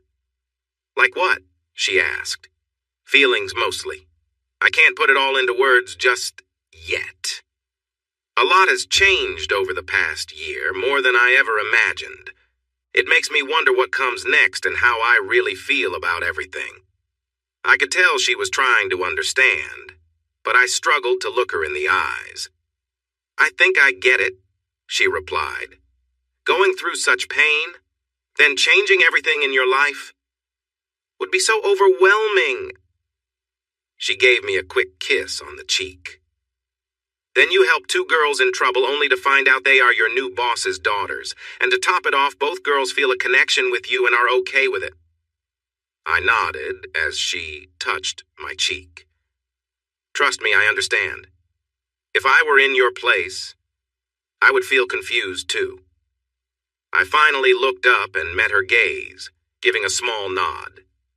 Just then, she pulled away from our hug and glanced toward the door. At that moment, Harmony walked in, just returning home from her shift at the clinic. We paused briefly, exchanged greetings, and she sat down beside me, sensing the serious mood. Melody continued. "Terry, please know that we're here for you. Both Harmony and I will not leave you or cut you out of our lives. In the short time you've known our family, you've done so much for us, often without even realizing it. Mom and Dad think very highly of you," she blushed. "And Harmony and I, well, we might be developing feelings for you." Her face showed a lot of vulnerability, and when I glanced at Harmony, she too was blushing, sharing a similar look. "I know, girls. The more time I spend with both of you..." I took their hands and gave them a gentle squeeze. The nightmare for Carol and Mackenzie was slowly fading away. They squeezed my hands gently. "I just don't know what everyone will think when I introduce my girlfriends and then say they're identical twins, I said. Melody chuckled. First of all, stud. Every guy you meet will be jealous of you. They'll probably give you high fives and celebrate you for ages. We all laughed together. Harmony added, Terry, I see your point, but we can help in some ways. How about we invite your parents, sister, and brother-in-law to visit for the weekend? It will be great for you to see them in person, and you can introduce us as your girlfriends to see their reaction. Martha laughed from the doorway where she had been listening for a while. That sounds like a fantastic idea, Harmony. And just to share my thoughts, I think your relationship is sweet. As a mother, I never imagined I'd see both my daughters fall for the same guy without any drama. But somehow, what you three have makes sense to William and me. We all took a moment to think about it. Terry, my girls love you, and William and I see you as the son we never had. We'll figure things out as we go, but right now, dinner will be ready in a few minutes, so you all need to tidy up. The girls took me to my room and helped me get ready for a shower. We shared a few playful moments, but soon we realized dinner was almost ready, so we had to pause everything. After dinner, we called my parents, Sister Kim, and her husband Paul, to invite them to come visit on a Friday in about a month for a long weekend with us. From that evening on, Melody, Harmony, and I became nearly inseparable. Often after work, Melody and I would go into town to pick up Harmony after her shift at the clinic or hospital, wherever she was working that day. Luckily, most of her shifts lined up with regular working hours, so we shared many meals together. I discovered that we had some similarities in different ways. For example, Melody and I both loved lasagna, while Harmony and I enjoyed Kraken rum. Melody was also a big fan of Star Wars, while Harmony preferred Marvel movies. I loved watching them chat about movies and share their interests. I wasn't as excited about it as they were, but I did like good action movies, especially sci-fi. I noticed that Melody liked to wear more colorful shoes and wraps, while Harmony chose simpler outfits, but liked to show a bit more leg. Occasionally, the girls would switch clothes to try to trick me, but it never worked. One time, we were at our favorite Italian restaurant. The girls stepped away to go to the restroom, and while they were gone, a staff member we knew came over to chat with me about the upcoming country fair. When the girls returned, I could tell he was impressed by them. They really stood out. As they sat down, he noticed Harmony's outfit and asked her a question. Harmony, is your family going to this year's country fair? She said yes, and talked for a few minutes about the event. I couldn't help but laugh as I watched them. The three of them looked at me, curious. What is it, Terry? One of the girls in Melody's clothes asked. I'm sorry, George, I said to our waiter, but the girls have been trying to play a joke on me. You've been talking to Melody, not Harmony. Their eyes went wide in surprise. How did you know? George asked. I shrugged. It's hard to explain, but they feel different to me. Really? Yeah. I guess I just have a way of telling. Melody smiled at Harmony and said, We'll see about that. Harmony gave her a playful grin back. In the month leading up to my family's visit, the girls kept trying to trick me into thinking they were each other. Sometimes they acted like themselves but tried to behave differently. Other times, they swapped clothes or tried to change things up. Once, Harmony came to work dressed as Melody. I let her try for a while before asking her to complete a challenging task that only Melody would know how to do. Your dad needs this report in an hour, I told her. I could see her trying not to show that she was worried about being found out. She thought she had me fooled this time. Sure, it will be ready, she said confidently. Great. Oh, and by the way. Yes? You might want to call Melody for help with it. I walked away, laughing. William saw me laughing as I left Melody's office, with Harmony looking caught. He raised his eyebrows, signaling me to come closer. What has my daughter done now? Nothing. The girls tried to pull a fast one on me again. They thought I wouldn't catch on, so I planned my day to figure it out. You noticed that? Yeah. From the moment Harmony got in the car pretending to be Melody, I knew. I kept asking her to do more things here in the office. Until I gave her a job only Melody would know how to do. We laughed about that for a little while. I had a feeling they were up to something. Normally, I wouldn't allow that in business.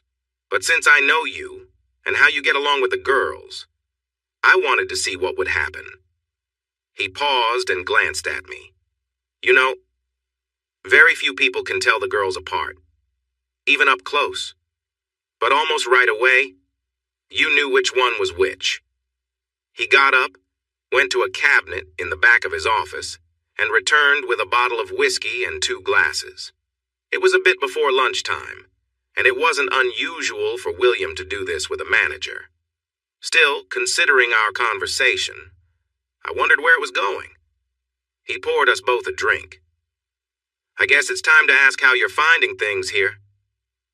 His question surprised me a little. I thought we would keep talking about the girls and my growing bond with his daughters. Instead, I smiled as I took a sip of my drink. Honestly, I love it. The people are wonderful, the work is engaging, and I feel like I'm making a difference for my fellow plumbers. I can't thank Martha and you enough for this chance.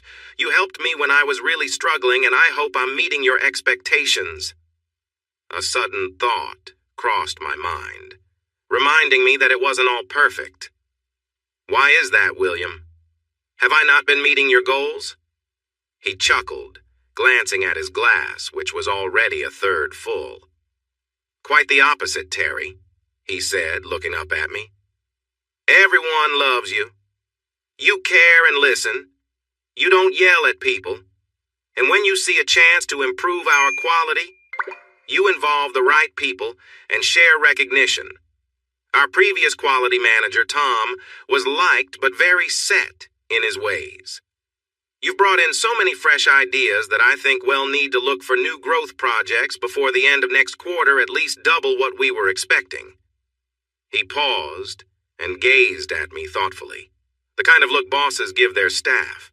It wasn't a stern evaluation, but more of a genuine reflection. Honestly, we all appreciate you here, and I hope we are meeting your standards. In some ways, talking to you is easier than talking to others, because we are so close. I nodded. In other ways, it's much harder. I watched him take a bigger sip of his drink. There wasn't much left in his glass now. What I mean is that ever since you helped the girls, I can see how connected the 3 of you are.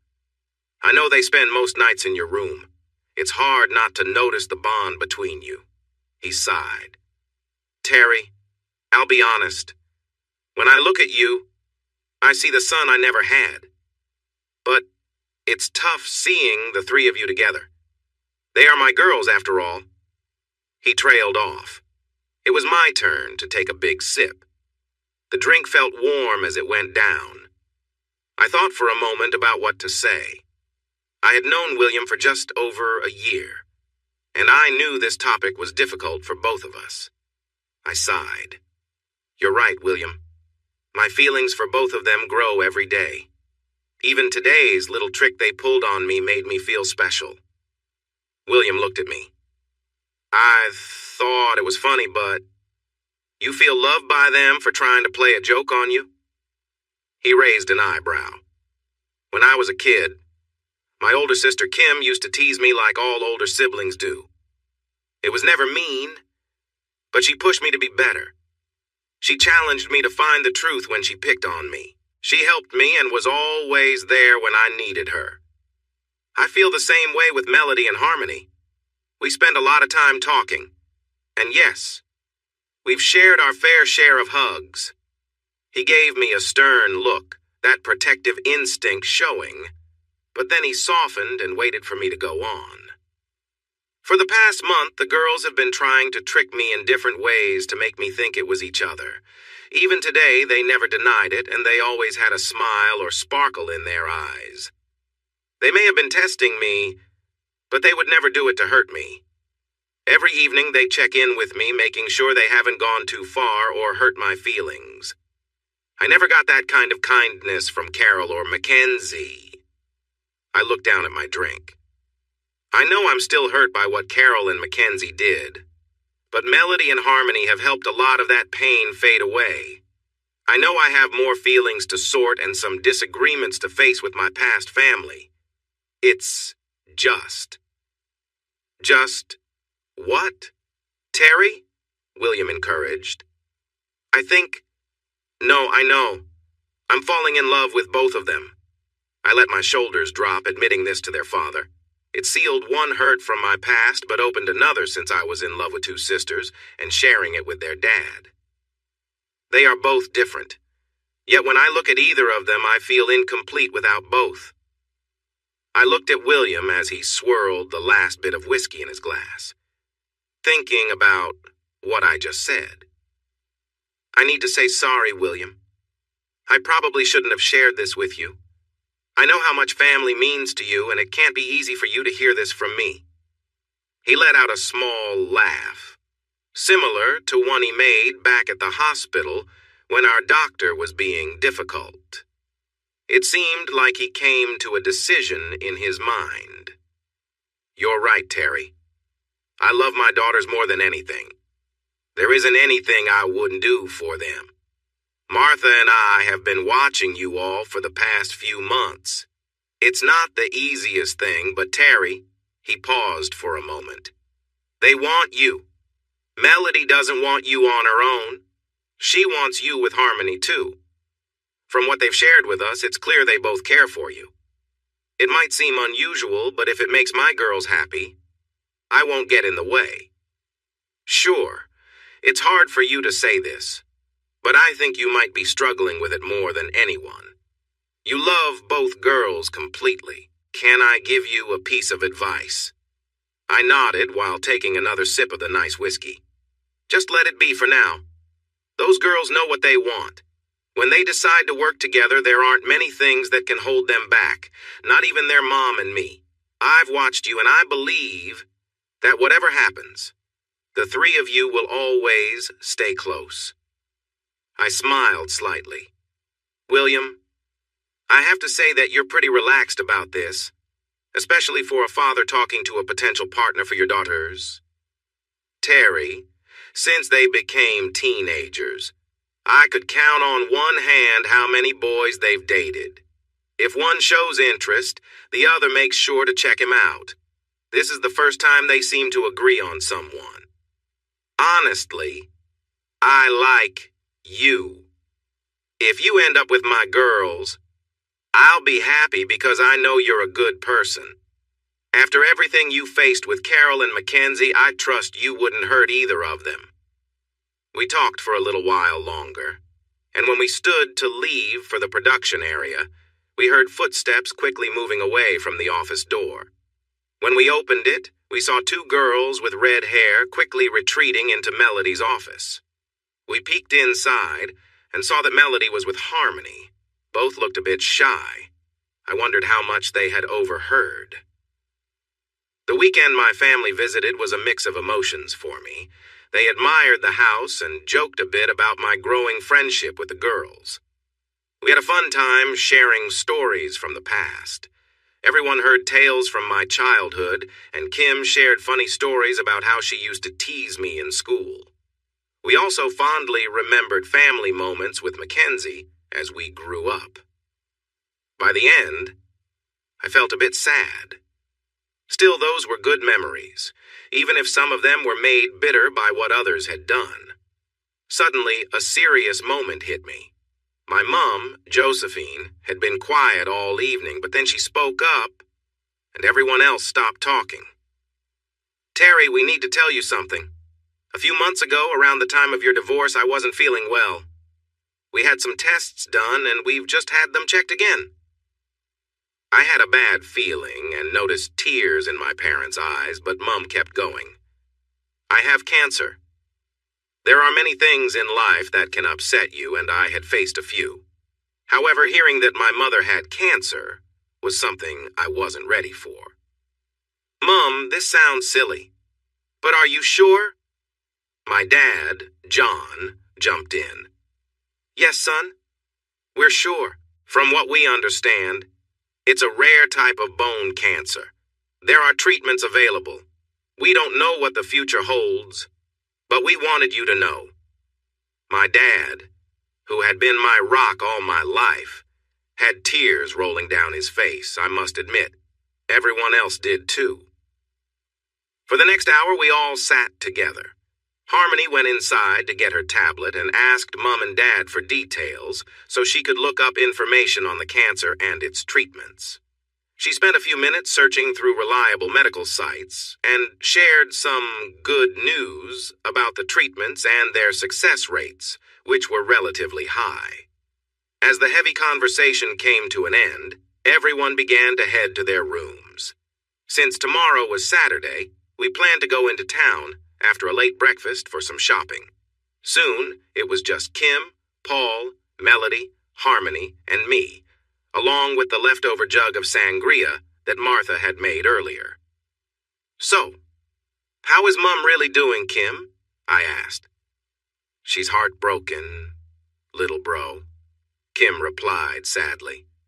I've known for just a few more days than you, and I have cried myself to sleep more than once. This is Mom. I know, I nearly yelled. After everything this past year, I was hoping we would get a break. I felt Melody take my hand, and Harmony took my other hand. I looked at Harmony. I know cancer is serious, but how serious is this one? I asked her. She paused for a moment before answering. It's pretty rare, from what I can tell. If caught early enough, it can be less of a worry. It can progress quickly in later stages, especially since it can affect the bone marrow. I guess I will need to tell Carol and Mackenzie soon. I slumped forward. Out of all the tough talks ahead, that one would be the hardest. Kim looked at me. Not yet, Terry. They can wait until we learn more about Mom's treatment. I sensed she had more to say. What else is on your mind, Kim? She met my gaze and sighed. A lot of that feeling was happening lately. After you moved a few months ago, it took less than a week for Mackenzie to reach out to Mom and Dad and want to see them. And you didn't tell me because? Well, at that time, you had just had your accident and were recovering with help from your friends here. She smiled at the girls. We thought it was best to keep that from you until you recovered. I gulped and shot a look at Kim. She raised her hands in defense. Terry, we weren't trying to keep secrets. It just didn't come up while you were getting better. So what happened? Mom and Dad were upset. They really didn't like what Carol did to you, and they felt let down by Mackenzie, but they still loved her, so they agreed to meet her. The guy, Stephen, brought Mackenzie over. She called him her new dad, and Mom nearly lost her temper. Kim gave me a sad smile. Their meeting lasted only a few minutes. Dad asked the guy to wait outside, and when he insisted that Mackenzie wouldn't go into a house without him, Dad told them to leave. Mackenzie cried and said it wasn't fair. She was upset she hadn't seen them on her birthday and hadn't received her gifts. At that point, Mom exploded and told Mackenzie pretty much what you said, that she was being selfish. Mom expressed how disappointed she was to have lost a caring granddaughter and how ashamed she felt about what had happened to you. Mom actually said that? I was surprised. She rarely used harsh words. Yeah, Dad chuckled when he told me, but you could see there was no real joy in his eyes. Anyway, after that, Dad asked them to leave again. They got into the guy's BMW, and as they drove off, he gave Dad and Mom a rude gesture out the window. That was the last they heard from them. He sounds terrible, Melody exclaimed.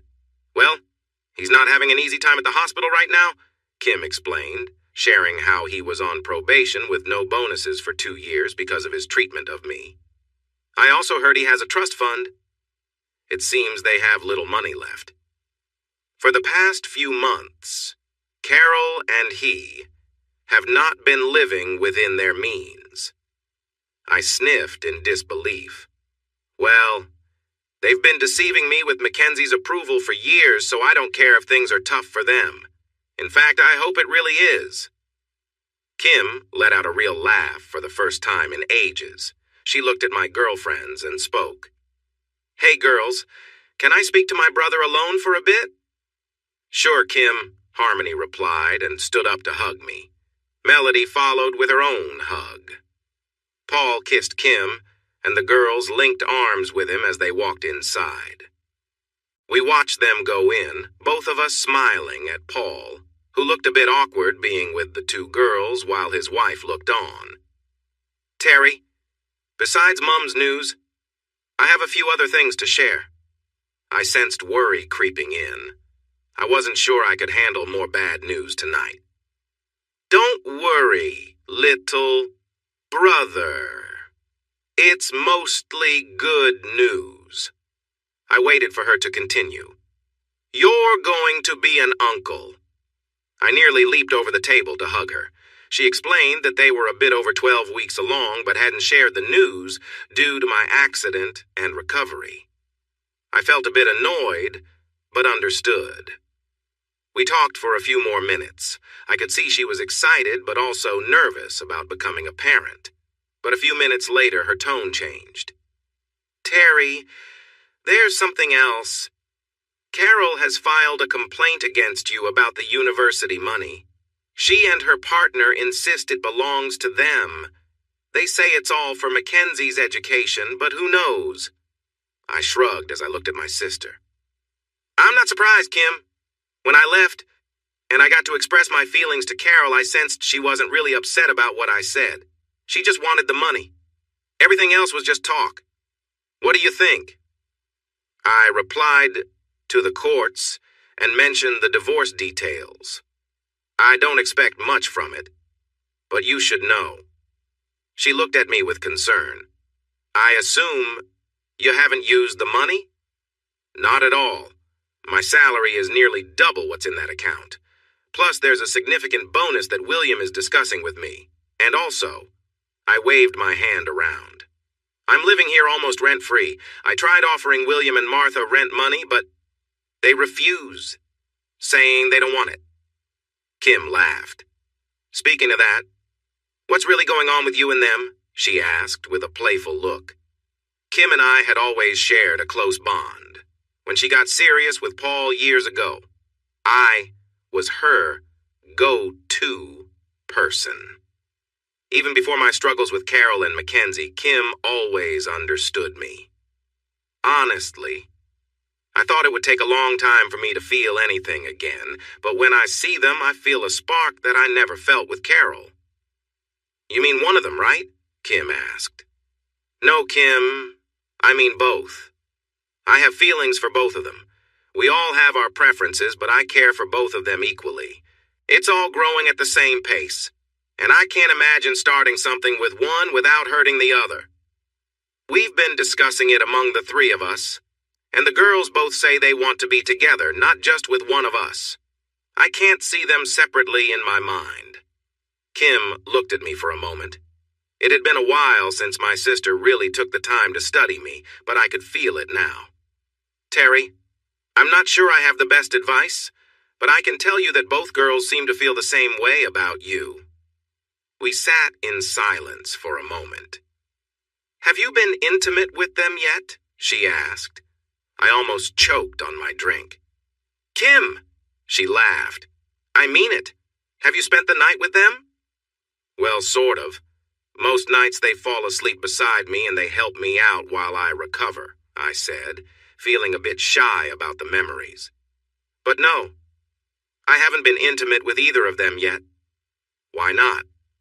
I looked at my sister. "Come on, I'm one person, and there are 2 sisters. That just feels complicated."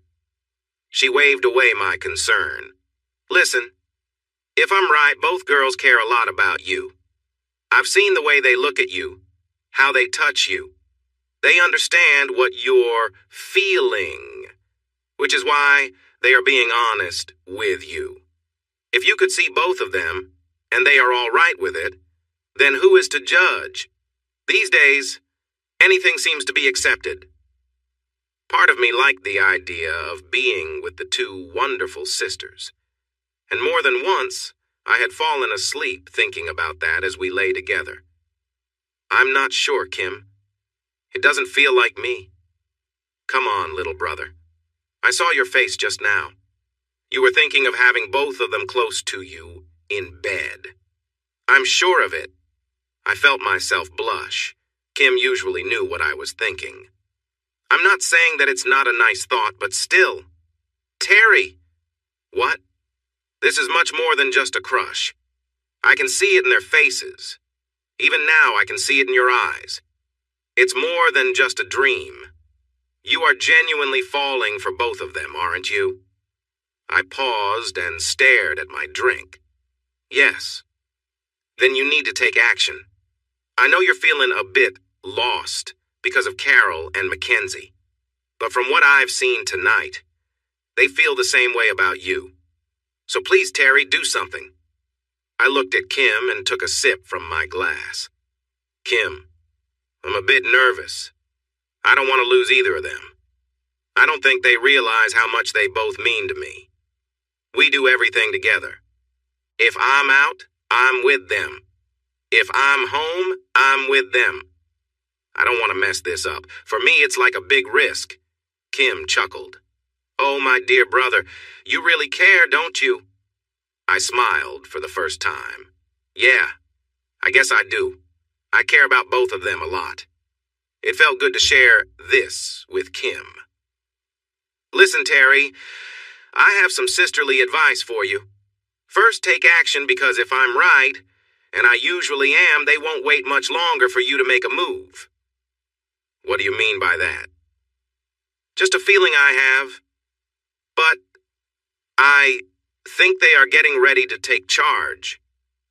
She grinned. We talked about the girls for a little longer until Paul came out to tell Kim it was time for bed. He wanted to make sure my sister got enough rest. So we went inside, and both Melody and Harmony came down. They were wearing comfortable nightgowns that didn't fit tightly, but I could see they weren't wearing anything underneath. They hugged Kim and Paul and said goodnight before pulling me to my room and helping me into bed. They climbed in next to me and held me close.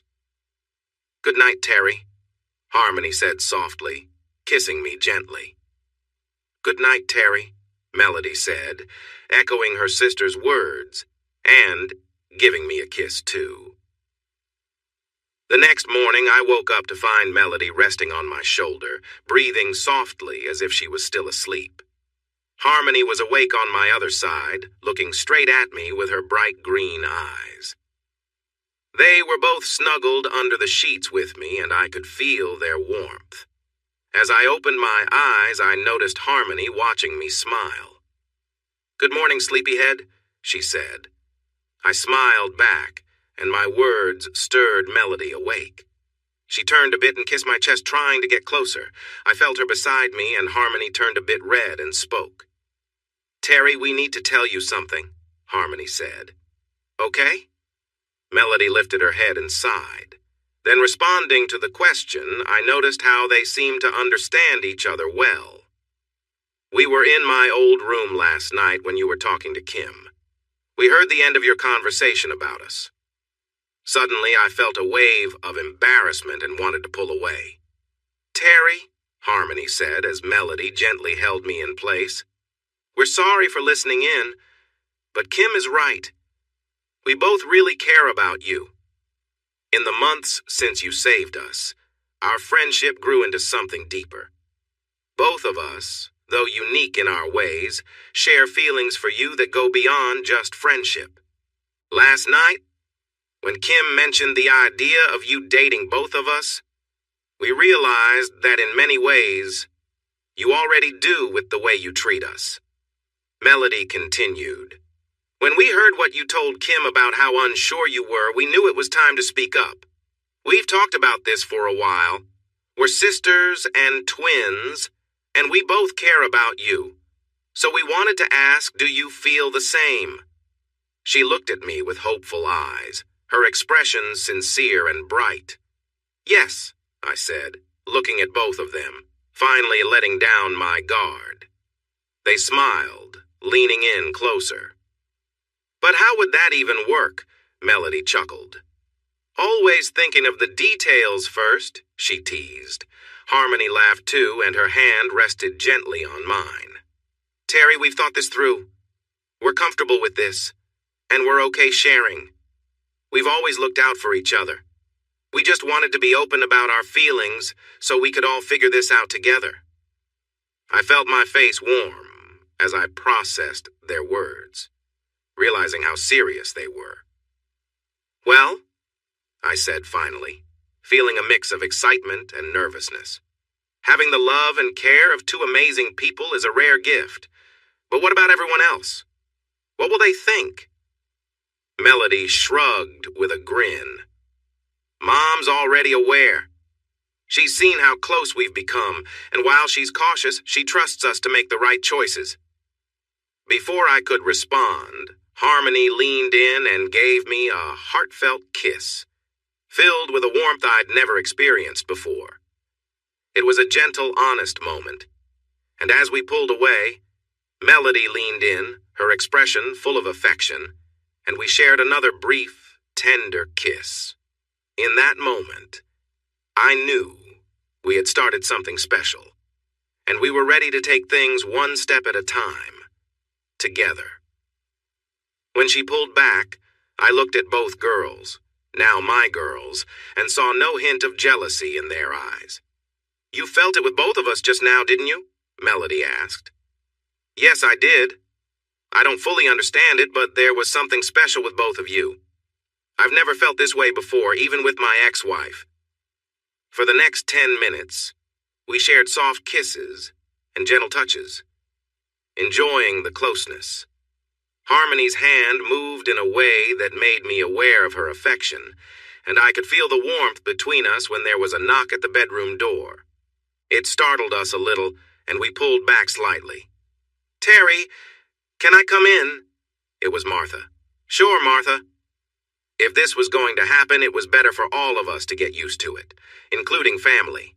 Martha opened the door and walked in. She paused when she saw the girls with me, but then smiled and sat at the end of my bed. It's okay, girls. Your father and I have noticed the three of you for weeks now, and William mentioned that he spoke with Terry the other day. But girls, she said, looking at her daughters, if this goes forward, I do not want to hear either of you complaining about the other. Do we understand? Yes, Mum, they both replied together. And Terry? I felt my heart race. I sensed she had something to say. Yes, Martha? Her expression turned serious. While I know you are a good man, don't think for a second that I won't protect my daughters fiercely if you ever hurt them. I nodded, feeling the weight of her words. It's okay, Terry. I would say this to any of my girls' friends. Remember, you three might make quite a stir in town. Breakfast will be ready soon, so please get up and join everyone else. With that, Martha left the room. A stir in town, huh? I said, looking at the girls. Just a little one. Melody giggled and kissed me. Well, I'd say it's a memorable stir, Harmony added, sitting up and smiling brightly. We shared a few more moments together before the girls got up. As they began to dress, I enjoyed the moment, but when they turned, I felt a bit shy about getting out of bed as we all got ready. Breakfast was delicious, with bacon, eggs, hash browns, and spinach, plus plenty of coffee. The girls sat next to me, sharing several meaningful glances, but no one said anything, enjoying the quiet time together. Kim smiled at me during breakfast, and afterward she caught me outside while everyone else got ready. With how those two are acting around you this morning, it seems like you took my advice and made your move, huh? Actually, no, she tilted her head and looked curiously at me. But what I just saw, I grinned back. They were listening to our conversation last night from upstairs. I pointed to Harmony's old bedroom window. They took it upon themselves to approach me when I woke up and found myself in a cozy situation. No. Before you ask. Nothing happened because we were interrupted. But we all feel there's something special between us and we want to see where it goes. She laughed. My brother, the charm magnet, moves from a tough breakup to two wonderful women who truly care. But Terry. Yes? Be careful, okay? I will, Kim. The next few days were wonderful with the family. William set up a hot lap for Dad, Paul, and me at the Bathurst supercar track, while the girls enjoyed a day spa. I hadn't had so much fun in years. There was no pressure, no need to rush anywhere. Just a relaxed time, where everyone could enjoy themselves. When we were all back together, the girls would cling to me whenever they could, sometimes together and sometimes separately. It felt nice to be appreciated. When my family returned to Maitland, I promised to come up for the weekend in a couple of months when Mom had her first cancer treatment. I also planned to catch up with a few friends and sort out some legal matters regarding Carol and Mackenzie. As the girls and I continued to build our relationship, they often spent their nights in my room. Many nights we would all sleep comfortably together, and I often woke up feeling close to them. As identical twins, they shared a striking resemblance, and we all felt a strong bond growing day by day. I found myself developing feelings for both of them, which confused me a bit, but I realized I cared for each of them in different ways. Everything changed the Wednesday night before I was set to return to Maitland. After dinner, William, Martha, the girls, and I settled in the living room, each with a book to relax. The conversation was light, and the mood was easygoing. Harmony was reading Pride and Prejudice and laughed. I glanced at her. Her eyes sparkled with happiness. I playfully nudged her leg with my foot, and she turned to look at me. I love you, I said without thinking, and everything seemed to freeze. It took me a moment to realize I had just spoken my feelings aloud, and I felt a bit shocked. I hesitated, glancing at Melody, who looked at me with wide eyes as if she sensed something important was happening. No. What I really want to say is that I love both of you. It was time to be honest and share what was in my heart. Melody and Harmony, ever since you came into my life, I have felt happier than I ever thought possible. Having two amazing girlfriends who love me and let me love you back is more than I ever dreamed. I leaned towards Melody. I love you, Melody. And I pulled her in for a kiss. Then I turned to Harmony. I love you, Harmony. And I kissed her as well. It felt a little strange. William and Martha were watching us. We hadn't kissed in front of anyone else until that moment. The girls had set their books aside and melted into my embrace. Both of them looked at me with sweet expressions. William cleared his throat. Terry, it's okay. I think we've all talked enough to understand what's going on. This is new for all of us. Just take care of my girls, please. I certainly don't want Martha to feel the need to sell you off. His light joke broke the tension, and we all laughed. We put our books down and spent the next hour talking openly about our relationship. I expressed once again how I had fallen for both of them, and the girls told me they loved me, too. That night, as we settled down, I tucked into my girls, and they held me close, their kisses gentle and sweet. Just as I thought we were all drifting off to sleep, Harmony spoke up. Terry? Yes? I want you to be with Melody first. I was drifting off, feeling cherished, but suddenly I was wide awake. Sorry? She smiled at me, lying on my left, while Melody rested on my right against my chest. We both looked over at Harmony. I know it's only a matter of time before we fully share ourselves with you, and I've been thinking about it, but I want you to be with Melody first. I reached out to caress her cheek. Why, Harmony? Because Melody hasn't been with anyone before, and I have. I looked over at Melody, and she nodded. Harmony went on. As you know, Melody and I haven't dated much before. We usually looked out for each other when it came to boys until you came along. I nodded, remembering what William and the girls had told me. When we were 19, I had a boyfriend named Chad. Melody frowned while Harmony blushed. Chad and I dated for about 6 months while I was at nursing school. Even though Melody didn't approve of him, I kept seeing him. One night after we went to a party and had a few drinks, things got out of hand. The next morning, I woke up alone in an unfamiliar room, feeling confused and unsure of what had happened. I got dressed and started looking around for Chad, hoping to understand more. Eventually, I found him in another room, asleep beside someone else. I felt used and heartbroken, and I left the place immediately, returning home where I spent a few days in my room, processing what had happened. Melody and Mom helped me through that time, offering support and helping me heal. Chad never reached out again, and though I later saw him around campus, he avoided me. I had a feeling that my parents might have had something to do with him staying away, but I never asked, and we never discussed that night again. I reached over to comfort Harmony, letting her know she could trust me. Melody, sitting nearby, offered her support as well.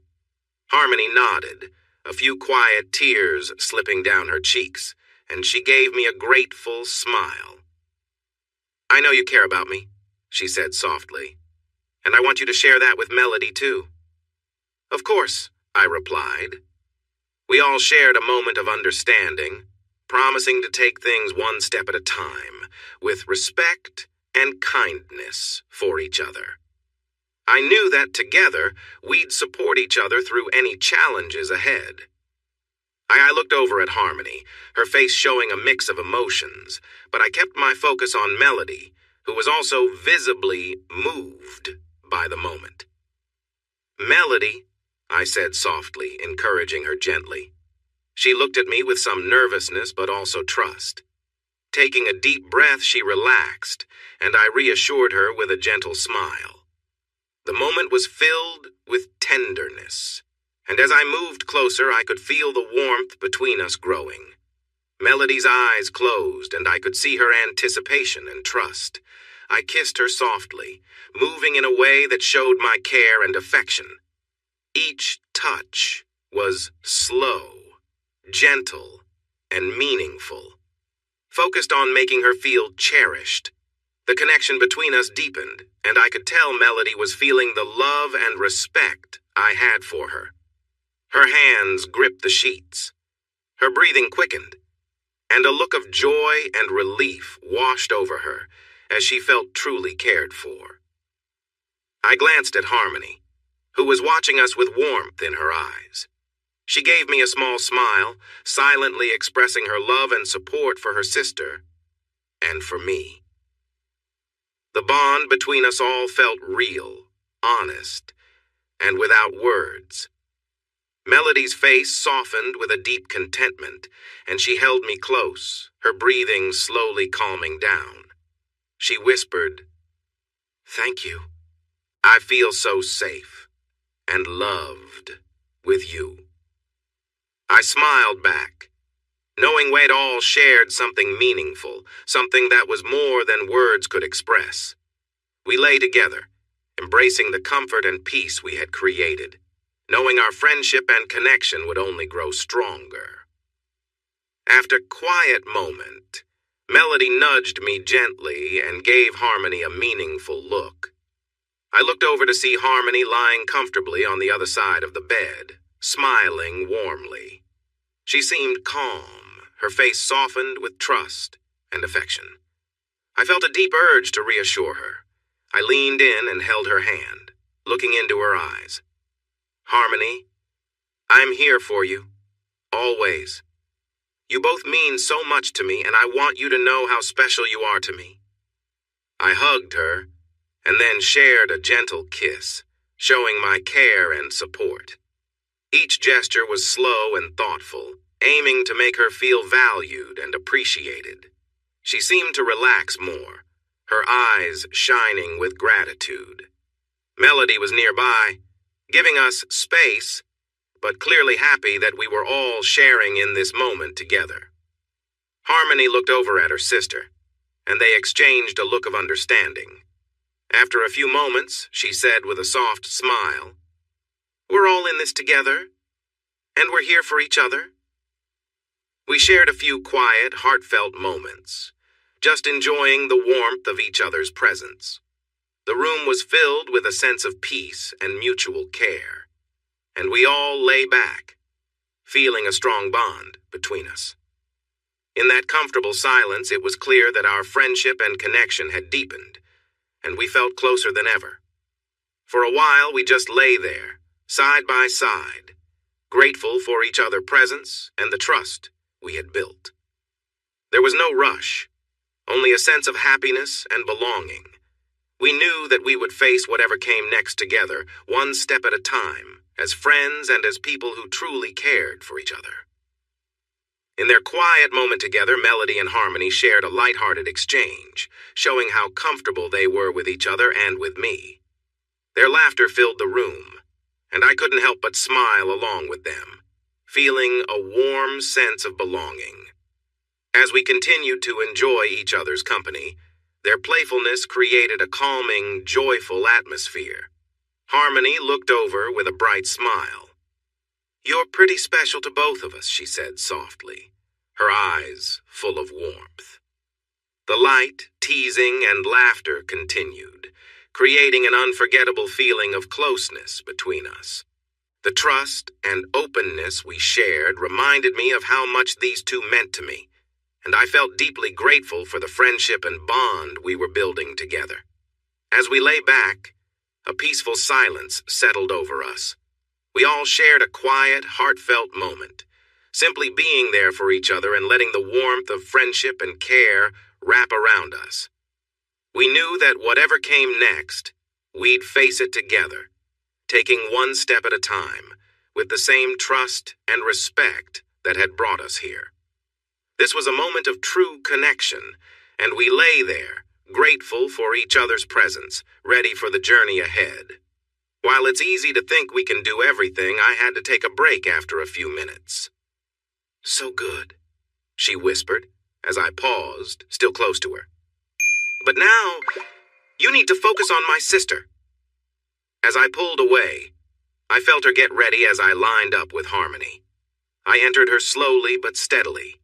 Before long, she pulled me closer and kissed me just like Melody had. I started to move gently again, picking up the pace. But I knew I couldn't keep going forever, and I could feel that I was getting close to the end. Finally, I stopped and leaned in closer to Harmony. "Are you okay?" I asked. She kissed me again. "Are you kidding? You're amazing. We never want you to leave this bed if this is what it's like." We all laughed, and I noticed Melody moving closer to us. I was still very much connected to her sister, as she kissed my neck. "Melody, help him feel good. I want him to enjoy this again."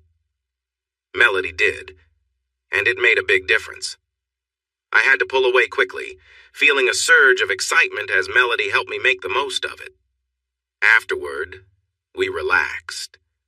We all went to the shower, helped each other get clean, and changed the sheets before falling asleep in a happy pile. I couldn't help but think about how different this was from my time with Carol. With Carol, we had fun, but it never felt as deep as what I shared with Melody and Harmony. I guess I was comparing things after all. I found it interesting that there was no jealousy between the sisters. Even without being physically close, They encouraged each other with me. I fell asleep feeling like the luckiest person in the world. The next day, William and Martha looked at us with smiles. They didn't say anything, but they seemed to know. Given the happiness on our faces, it was pretty clear we had moved forward in our relationship, even if they didn't hear anything the night before. We had one more night together before I drove to Maitland. I wish I could say we repeated the previous night, but it was different. We shared a loving moment, and I made sure both my partners felt happy before falling asleep. Still, we felt a bit sad that I would be away for a few nights right after taking that big step together. The drive back to Maitland was smooth. The skies were clear, no storms in sight, and the radio played country songs about young love and life's joys. I arrived at my parents' house a few hours earlier than planned, and they were already home from the hospital. Mom looked a bit weak, and her eyes were red from crying. I gave her a big hug, and we talked while I made everyone a cup of tea. Eventually, they asked about the girls, and I blushed as I told them that we were officially together. They congratulated me and thankfully didn't ask too much about my personal life, though I think it was clear that I was close to both of them. That night, I slept in the spare room, which used to be Kim's but was now set up for guests. Dad had taken my old room as his office. I video called the girls for a while before going to sleep. Harmony and Melody were still in my room, and they said it felt like I was with them while they slept because of my scent there. When I woke up around 6 the next morning, I got dressed in some comfy shorts and a t-shirt and went downstairs. Dad was already awake, reading the Saturday paper. We chatted for a few minutes, and he mentioned that Mom was still sleeping. I texted the girls, "Good morning, my beauties. I hope you slept well. Call me when you wake up." Then I offered to go into town to get coffee and breakfast wraps for Mom, Dad, and me. Dad thought it was a great idea. So I jumped in my truck and headed out. 15 minutes later, I arrived at a popular coffee shop called Maitland Central. I placed my order and sat down to wait. Since I hadn't heard from Melody and Harmony yet, I sent them another message saying I would call them in a few hours after I got breakfast. Just a few minutes later, my phone buzzed. They replied with a picture of themselves in bed, a sheet pulled up over them but nothing too revealing, along with a message. "Okay, we love you." I laughed at the picture, imagining what was happening under the sheets when I heard a voice I hoped to never hear again. "What's so funny?" Mackenzie stood in the doorway with her hands on her hips and a frown on her face that reminded me of her mother. Even though it was early, she was dressed in fancy clothes, wearing several rings and a big gold necklace. Her hair was tied up with an expensive hair accessory, and it seemed like she had on too much makeup for a 15-year-old. I noticed her mother and her new stepfather, Dr. Stephen Morrison, approaching behind her. They hadn't seen me yet, but I knew it wouldn't be long. Suddenly, my smile faded away. "Hey, everyone! Thanks for watching. Don't forget to subscribe and turn on notifications so you won't miss any of the exciting stories we have coming up. What do you think about the characters in this story? Let us know in the comments. We'd love to hear from you.